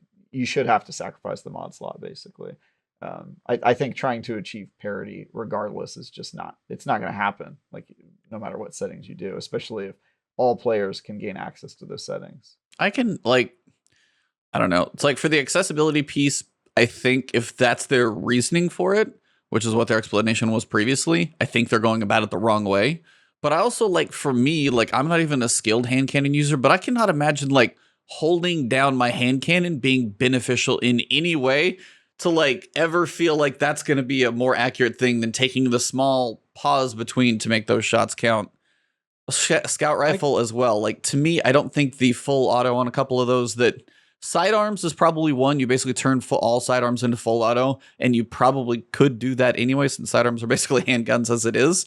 But like pulses, scouts, and hand cannons is the other three. I don't see a lot of benefit or extra accuracy that I'm going to get out of that. And anytime you're going for a lot of DPS per se in a PvE setting, primaries aren't really where you're going to like live and die on as it is. So I don't see why it has to be a mod personally. I don't know. I just don't see that where you're going to get a lot of benefit. Like, oh, I can just sit here and fire my hand cannon over and over. It's like, oh, and the dude with the full auto is slightly better. I was like, I don't see that being... Maybe not the hand cannon, but other guns, you could definitely see it, right? Like pulse rifles and stuff. I mean... Makes sense. Personally, like to some extent. There's a perk on vigilance, right? Yeah, personally, I know if there was a setting like that, I would not use it. Right. I know many other people who I also believe would not use it. I don't think it's as much of a benefit as I don't think it's as much of a benefit. I honestly think it's being able to full auto a gun versus being able to tap fire a gun, especially when that does not change the attributes of the gun, like the RPM at all, is a lot less about your gameplay and like the impact on the performance of your gun and more about the impact on your feel of the performance of the gun. It's a lot more personalized, and the reason why I feel like it should be a setting is more so because given to all players, I genuinely do not think it would benefit most. Yeah. Besides the people who choose to use it as an accessibility option. Right. I don't think there is a tangible benefit to be gained except for I have a disability. I couldn't see myself using it. I definitely understand where you're coming from. I just disagree on the fundamentals of your argument. Yeah. I mean, I get all your points. To me, it's like, I know people who, like, they really cherish when that perk would come out on a gun. I never want it. I do know people who are like, yo, if full auto is like a big deal for the, I wanted to actually take this a different direction. You guys went somewhere else, which was cool. I'm just thinking about like everything prior now. Cause if this is a mod, like, so now from now on, full auto is out of the perk pool moving forward, right? And then for the guns you have that had it, you kind of, it's not like it's going to be retroactive. We're going to change out full auto for the guys that had it and give you something else. You know what I mean? The perk version increases the speed at which the gun can be fired, so it still has a unique purpose. This is more like a poor man's full auto mod. But I'm talking about, it just gives you. No, I get where you're going. I'm talking about for those who have legendary weapons currently with full auto on it. Yeah. The full auto mod is going to give increased benefit? Yep. But it already does. It makes the gunfire faster if it has all the full auto. What is it? You know 10%? We're talking about like this combo now, this new combo that's going to be introduced. It shouldn't do anything separate. It shouldn't do anything different. Right. But this is a mod, right? Not a perk. Correct. It's a mod. It's a mod, right? So my thing is, to me, the mod isn't even that. Like the mod isn't that important. I feel compared to like the perks. Like the mod slot, a lot of times it's just like, more accurate when you're in the air. It's like, okay. Yeah, well, I mean, there's like major, minor spec and all that other stuff. But I'm just curious to see for the people who have legendary weapons with full auto on it, if they were going to do anything. You know what I'm saying? Because I think it was. I mean, I think they haven't said they're going to specifically deprecate the mods that are already there. Like what? They've had perks on previous weapons where they're like, hey, what was shotguns lost something, and they had they turned it off for every shotgun. They're not going to do that for this. That's my question. They're not going to do that for this. They haven't at least said that, because I don't think, as Travis said, as a perk it adds 10%. I think it's 10% roughly or whatever. If you just hold it down on, say, and Vigilance Wings the same way, it does add a little burst, and you've earned the perk, and it's not going to hurt anything by being there. I think this is giving that accessibility option for everything for legendaries, not exotics, by the way, though. Yeah, I just wanted to see how they handle the older stuff with full auto. That was all my question. But yeah, it's an interesting discussion. It clearly seems accessibility focused. I want to see how this plays out. I just don't know. It's a very interesting thing. But I definitely hear where both of you guys are coming from, in reference to it. And, for the hardcore, I can see them say, hey, this is no benefit to me. I'd rather put on, something else that's going to provide benefit. And I see for other people who I do know people that like, yo, I need that full auto, bro. I need it. Like, I think, I do too. And I feel like if it were an option, people would, if it were just a setting you could turn on, I bet you lots of people would do it. Maybe not people in this group specifically, but I feel like I know people who would. And there are probably ways to exploit that too. Mm-hmm. Yeah, I respect that take. Scarrow, as far as I'm aware. For bows, though. Yeah, is it even possible for bows? No, it doesn't say. No, they literally only said hand cannons, sidearms, pulses, and why am I forgetting the other one? Scouts. Those are the only 4 that it's going to be an option for. That's it. Makes sense. Interesting. So, final piece as we get into kind of the end of this topic situation stuff. I wanted to kind of read this stuff out, but also as we get towards the end of this, I wanted for you, Swifty, so I can just kind of plant this in your head so you can think about it. I wanted to see as we are getting into not as much the 30th, but Witch Queen, like what's your wants, hopes, and dreams for stuff we don't know about for that. So just kind of plant that in the back of your head for now, because that's where we're going to kind of end up. But I want to talk about the stuff they mentioned for the near future. So they say annual expansions are a good time for system level changes, since they get so much more playtest time over a longer duration compared to a normal season. We don't like that the desire for exotic catalyst is largely driven by the orbs of power generation they provide, and have something in the works to let players build around that limitation. They've mentioned this before. Hopefully this works. Weapon differentiation. This is a topic in all of itself because I don't know what to read into this. If I have 2 void adaptive hand cannons, and is it adaptive like a 140 or 180? I don't know if it matters. 2 void hand cannons of the same type. Go for that. One from a Suros Foundry and one from the latest raid. Why do I care about one more than the other? The stats tend to be fairly close. You'll sometimes have a little more range, sometimes a little less aim assist, but relatively close. Perk pools can be different, but there are only so many perks. And it's a stretch to say the perk pool gives the weapon its identity. We've got something shipping on all new and reissued weapons in the Witch Queen that addresses this issue directly, and we are working to expand the same solution to all weapons that drop in the future. I honestly wanted to take your guys vague. Right. Like they could not have been more, here's some information, but I'm going to tell you nothing that you need to know. But honestly, like what for you guys is the better question? What's going to make you care about new weapons? Because, I mean, you can probably ask people who played for a while. Swifty, you've probably got God knows how many hours in this thing. After a while, a lot of moves between weapons especially feel horizontal. There's not a lot of vertical growth in our weapons. It's just like, here's this. I think this is... Oh, go ahead. Yeah, that's you guys get where I'm going. I think they're talking about weapon crafting. Right. Yeah. I think this is them like saying, hey, weapon crafting is going to let you do some stuff here, but we don't want to talk about it yet. Like that's kind of what I got from this. But yeah, it was super vague in like a really weird way of like, yeah, they didn't want to be more specific. We've got something planned, okay, but we're going to tell you literally nothing about it. And also, yeah, weapon crafting is not going to use weapon parts. That's a whole different thing. No Swifty, do you have any thoughts? What would you probably have most of the gear that you want between weapons and armor, and apparently you have that on your free characters as well. What is going to make you? You have it twice. What is going to make you want new? What is going to make you want new weapons in, say, a Witch Queen? So I treat my vault and my equipment a little bit differently than a lot of people. I look at it as the best of each element. So if I have a gun, let's say bows, bows for PvE. I'm gonna have a bow for PvE, and if I'm taking it into a Grandmaster Nightfall per se, I want a kinetic bow, I want an arc bow, I want a solar bow, and a void bow. Yep. And eventually, when it's a thing, if it's a thing, I want a stasis bow. Right? I want a bow to cover my entire arsenal.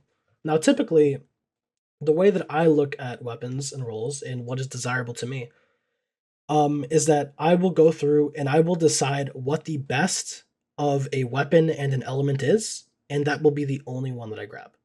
So I don't have a Waking Vigil and a Nation of Beasts, for example. Right. Okay. I don't have a Bottom Dollar and a Palindrome, for example. Though I do have an Echo Sand Cannon, but that's because I can make Wormwood cells. Yeah. Different purpose. Without very specific instances of kind of separation, a lot of the guns to me feel bland outside of an element.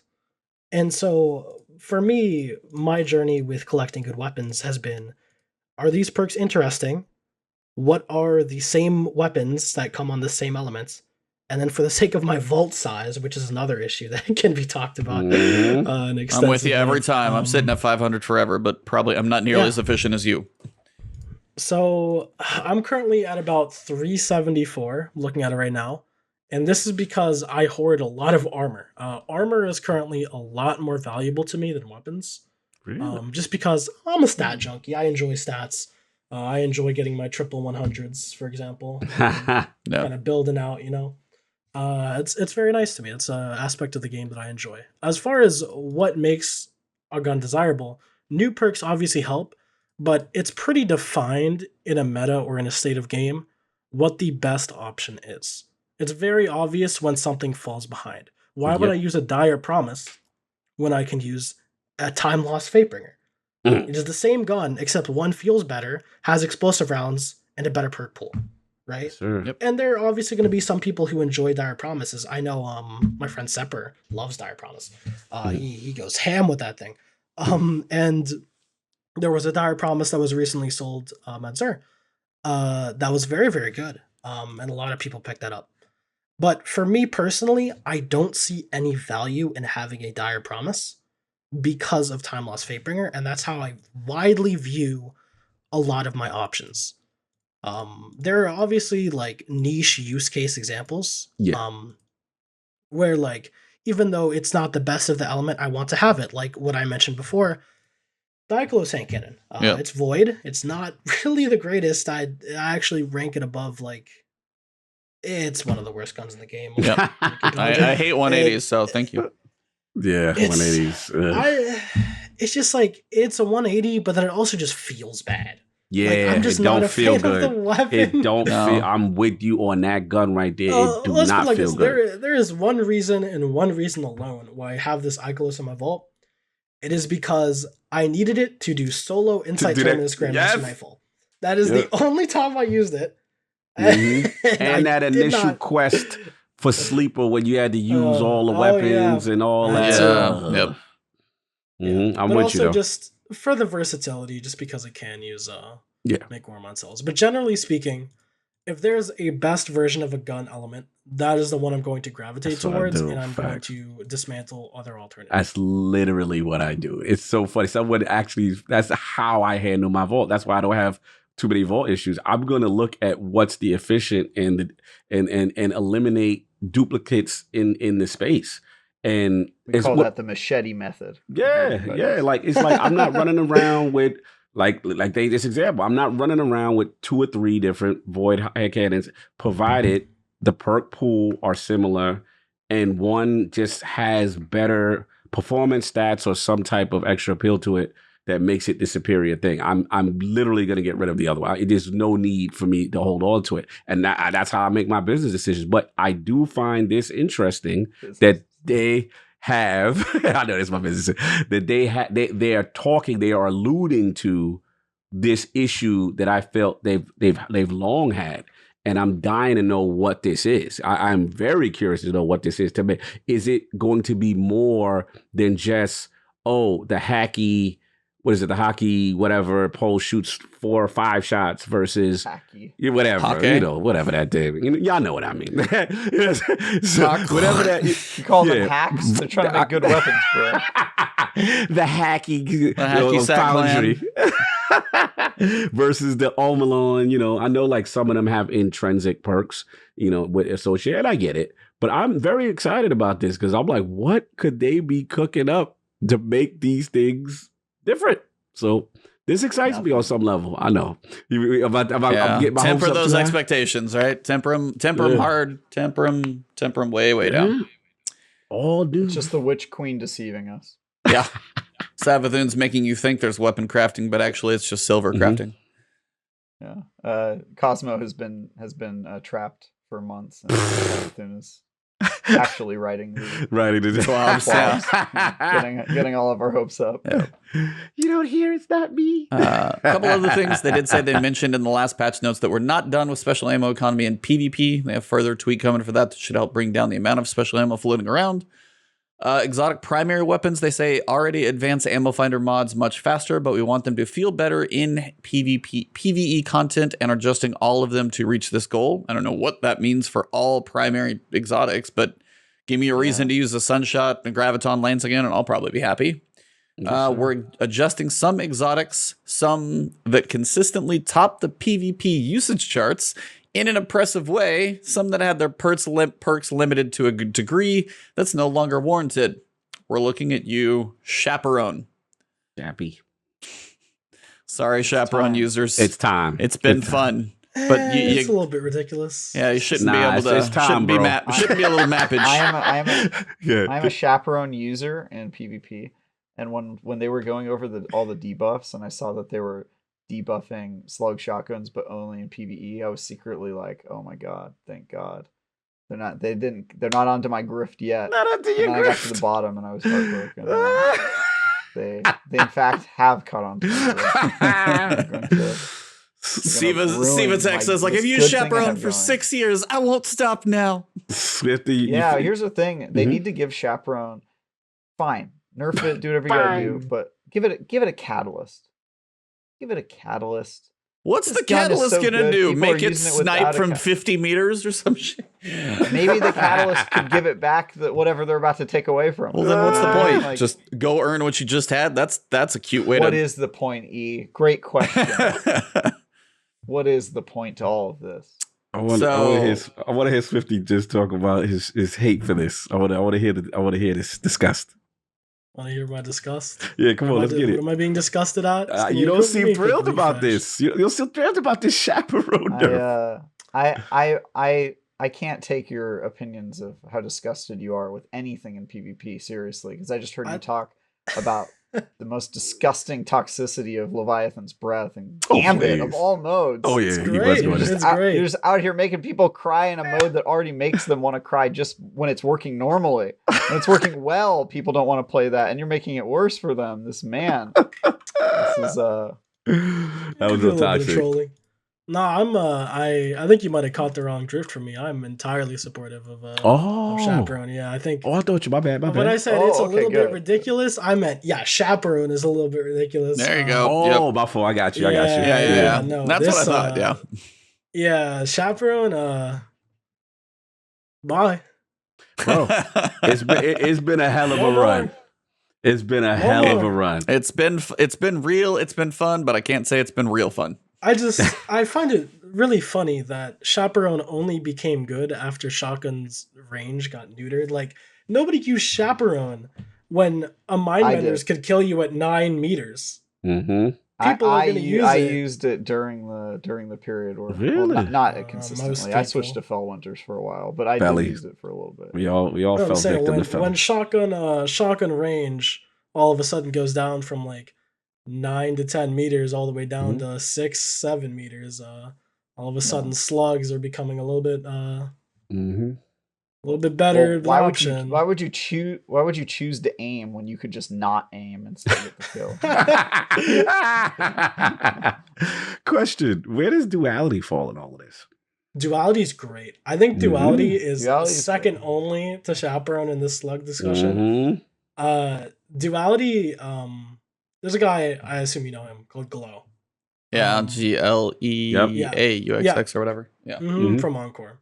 This guy is he's a creature with this thing, man. I mean, he pops off so hard. I really like duality. I think it's, well, as the name suggests, duality. It has a slug and a pellet. The pellet is pretty good. I mean, it's okay. It's mediocre. It's like Fellwinters, but it doesn't have the tighter spread. So it's pretty subpar. The slug, though, is also a weaker form of Chaperone. Yep. But the reason why I like it so much is because of its versatility. You can use it in a lot more situations. It's an effectively a dual-channeled gun that is weaker in both aspects. Jack of all trades, master of none. Yeah. Jack of all trades, master of none. And that's why I think it's perfectly acceptable. Is because it's definitively worse. But the utility that you can get out of it is crazy good. And that's why I love the gun so much. It just feels so adaptive to different playstyles and environments that it's in. It's just a really nice feeling gun, in my opinion. Last thing that I wanted to ask you, since I gave you a little time for it to marinate. Witch Queen comes in February. We're going to get our 30th anniversary pop. We're going to be getting a few more TWABs. Probably not this meaty, but talking about a couple different things. What are your wants or biggest hopes for Witch Queen? Maybe stuff that's never been mentioned, maybe just a dream that you've got, or just anything specific about it. What are your hopes for, your quiet, non-social media time when you'll just be focused on gaming and killing it? As far as Witch Queen goes, by the time that Witch Queen is out, I really want them to extrapolate a little bit on the future of Destiny, and especially about the content vault. I want there to be a lot more clear definitions as to what we can expect to go away, what we can expect to come in return. I'll be honest, I really hate the content vault. It's probably my least favorite feature in Destiny 2, and is a huge motivation killer that just destroys. Isn't it a lack of feature? Least favorite not feature? My most favorite not feature, yeah. The sucker of joy, the jellyfish that comes along and just stings the motivation. Yeah. It sucks, man. I hate it. And at the same time, I obviously understand it's a necessary evil, but part of me still just is holding out hope that Bungie will do their Bungie thing and find out a way to make it not happen. Because just knowing, here's my thing, right? Maybe people don't think the same way as me as this. When I look at Witch Queen, I do not think of the content we get in 2 or 3 months. I think of the content we lose in 2 or 3 years. Okay. And that is heartbreaking. And that is a huge motivation killer to run that.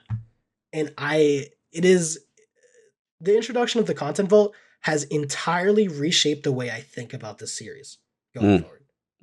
It has flipped me on my head and given me an entirely new perspective. Because if you go to World of Warcraft, you can still play the first raid, the Molten Core. Yep. I think it's Molten Core. to this day, I want to kill Argos. One of the big bummers that I had is that last week before Beyond Light, I set out to kill Argos. And unfortunately, I just didn't give myself enough time. I got kind of far. I got maybe halfway into the fight. I got like a good 2 breaks on him. Got to like half health at my best attempt. Nice. If I was given more time, I could have gotten it. And unfortunately, I never got to have that triumphant moment because raids went away. Yeah. But that's on me for poor time management skills. I mean, to a point, it's on you, but also there's a lot of people that agree with the fact. And again, it's this discussion of like, we had a business attorney on here talking about like removing content. Most other MMOs don't tend to do this. We had the debate over like live service bit MMOs, but as you said, like they have 2 reasons for this. One is space, which is garbage because Call of Duty exists because that's like 500 gig. But the other one is more of a fake reason. If anything. The other one is debugging, and that one to a point I get, but they could also truly just say unless like, and I guess if you could literally like crash the game, maybe that's a thing. They could have an error report to come up, but like if stuff just is like too strong or too weak in activities, they don't need to go check like sandbox balancing for all of those places. And it may be things where it's just more crashes and Telesto breaks the world. But if they're worried about, hey, this is too strong or too weak in here, at some point they just like have to let some of that stuff sit there and just be content. It's not going to give you pinnacles or anything like that. Like hell, Garden of Salvation doesn't even give you pinnacle. Deepstone Crypt doesn't even give you pinnacles now. So it's like, I still feel like they should just leave some of that stuff out there, and they don't need to go be like, does everything subclass Void 3.0 or whatever's coming, does it still work in here? It doesn't matter, but to give somebody the chance to go back, as you said, and do the stuff you're going to do, maybe you might be able to do it easier with like particle deconstruction, but you'd still have a hell of a time trying to solo that fight no matter what. It just might be an asterisk on your clear. Who knows? But yeah, I mean, but I'm with you. It's like at some point, because we got to talking about the dungeon costing specific for both, like, you know, the deluxe edition, and then now you've got the 30th anniversary. And there's this thing called Shattered Throne sitting out there as the oldest dungeon. Just I'm waiting. When did that thing fall off? Like that one came part of Forsaken, and Dreaming City still survived. But when Dreaming City goes, is that dungeon gone? Is the Last Wish gone? One of the coolest like story implemented raids. The story is gone for Last Witch, which is already bad. So no, I'm with you that I'm not a big fan of this in the long term, because you said we get Witch Queen now, but when does Beyond Light go away? How will you get Stasis then? Like what are the ramifications of the content vault before this like 10-year thing ends? I agree on that for sure. Yeah, it's such a scary concept to think that the game could evolve so much in 3 years from now. I think around the time, I have no idea what their plans are after Lightfall. I know they said that they wanted to continue the series. Oh, the final shape. Yeah, final shape. Final shape, yeah. I think at the point of the final shape, they're gonna seriously have to reconsider making a Destiny 3 just they have to. They have to. The engine. Like, they have to. The game is so broken at that point. Like this game, the issue with Destiny and the content vault is that at a fundamental level, it's not sustainable. No. And so they have to take that in stride. Like, are we going to continue on this path of sort of self-destruction where to bring in new content, we're going to remove old content. We're going to remove fan favorite raids in order to bring in new raids. That's live service games, though. I'll tell you yeah, something. But it's not necessary. That's the difference. Is it's not necessary, and it's not a Fortnite concert. Like this is, again, it's like Fortnite. You didn't pay for the concert. Yeah, that can go away because you didn't pay for it. You paid for Forsaken. You paid for Beyond Light. You paid for these other pieces. I don't think you'll be paying for it for much longer. And if you are, then you shouldn't. That's a separate argument about their model. But the point is the game they're making doesn't match their payment model. But if it did, and then you would be like, all right, this is a game as a service game. I kind of understand that everything that I'm playing is kind of subject to getting taken out. But it's always so arbitrary though. It is very arbitrary. And just to be clear, I'm not defending the system. I also think it's a really stupid system. I'm just saying that I think that the game they want to make is a live service game where nothing is permanent, and they probably should do away with selling people expansions in order to make that make way more sense, because it doesn't right now. but I think you guys are probably overestimating how much Bungie tends to stick with the engines that they build. Like today, Monday is the 20th anniversary of Halo. Halo Infinite is going to be the first game that runs on a new engine since Halo came out. That's how long they keep engines running, forever. So like, I think if you think that they're just going to get rid of the sandbox and do a Destiny 3, that's just not Bungie's culture. That hasn't been their culture in the past. They're not even the ones making the new engine for Halo Infinite. That's 343. So they were just ready to do as many games as they wanted to with the old engine, the Blam engine. So I think that I don't know. I agree with your mindset. I just think that I agree that what you're saying is their mindset.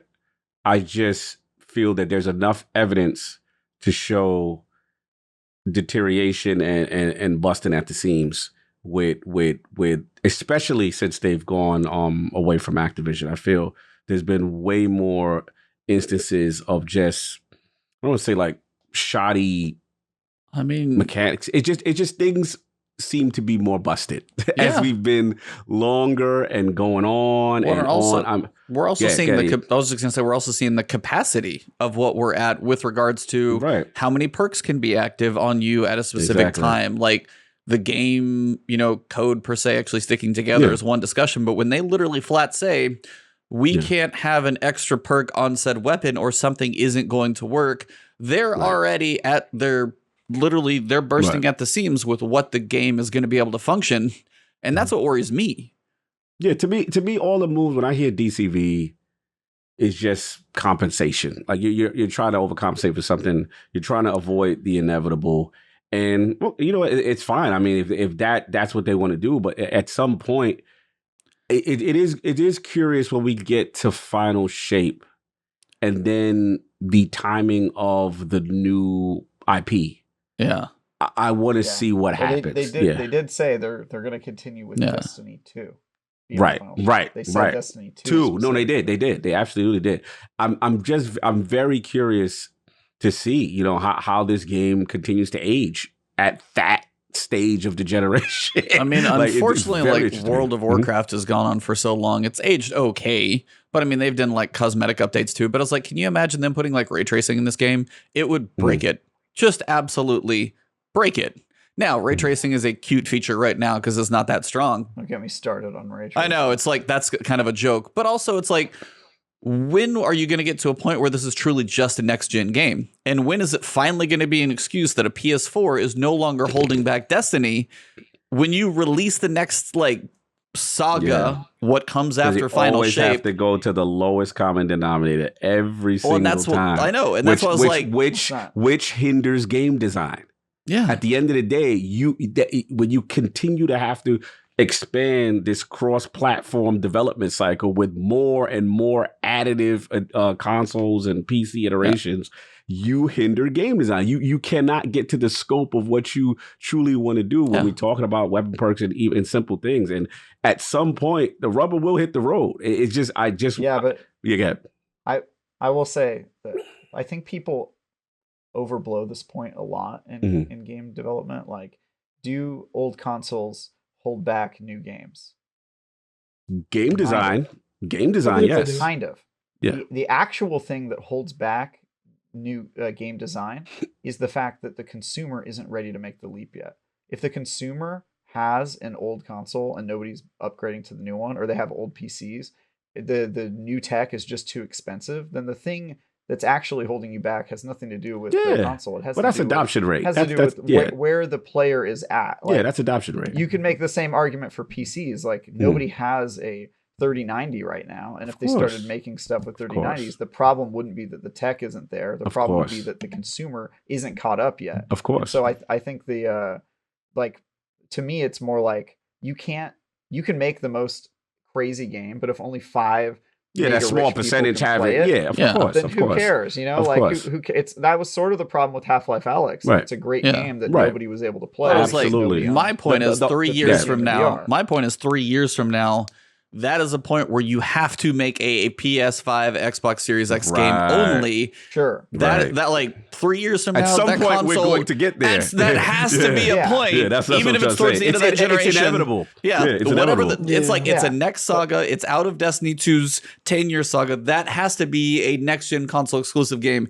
And if it's not, it's like then it's like your hopes of anything escalating to something fun. Because like I always talk to you guys about Armor 3.0. I've talked to you off on like so long about that, but I was like, my hopes for that are so far away when they talk about perks on weapons breaking. Like perks on weapons breaking the game makes me think like Armor 3.0, cooler perks, like set bonuses, things. Those don't even seem like they're a possible option because a weapon perk breaks it right now. I'm like, and if that's an issue, then you tell me this is as much fun as I'm going to have is what we got right now. That's the problem for me. Swifty, you got any thoughts on this insanity, by the way? So Destiny's already done this. Back in Taken King, when they kind of spread their wings and lost the old gen consoles, I believe. Correct me if I'm wrong. Sounds the right. reason that was stated They did. was hardware limitations and not being able to support I remember. the bad, like the worst. That might have been Rise of Iron though. Was it really? It might have been Rise of Iron. I can't remember. I thought they held on longer.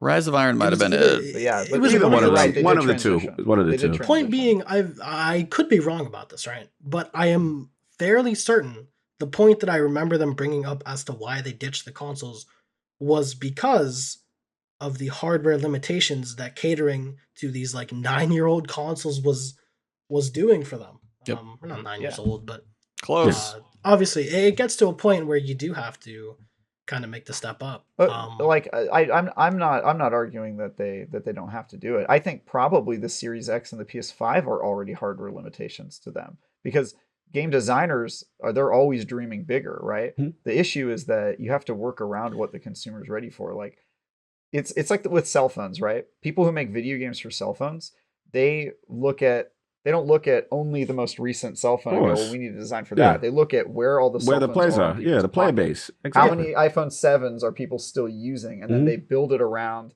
serving the most people while not holding back the game. It's always a compromise. Yeah, so but I think like in defensive. If they did it today, there would only be us. Yes, that would be able to benefit. Course. They can't do it now. Yeah, we completely say not but now. That's and that's kind of the thing is like right now, that's too soon. But also like next year, they're starting to see more and more games that are next gen only. That's starting next year. And that's the same year as Witch Queen. And we have 2 more years of this D2 limping beyond that. And that's kind of the point is like, if you get to 2 more, 2024 is final shape, theoretically. I don't think it'll make it that far. I think the Xbox One and PS4 are gone like by. I mean, you'll have PS4 Pros. You'll have PS4 Pro or PS5 Pros, and maybe like I've already heard rumors about like PS5 Pros and Xbox Series X2s, whatever they're called. Who knows? Their naming scheme is going to make me have a headache. Their naming scheme is going to make me have a headache, but that's fine. But like that potentially could be 2023. So then you have something that's a PS5 Pro still having to, and then theoretically in 2024, 2025, your stuff that's like, you're telling me I can't even use a PS5 to say like, this is the bar at that point.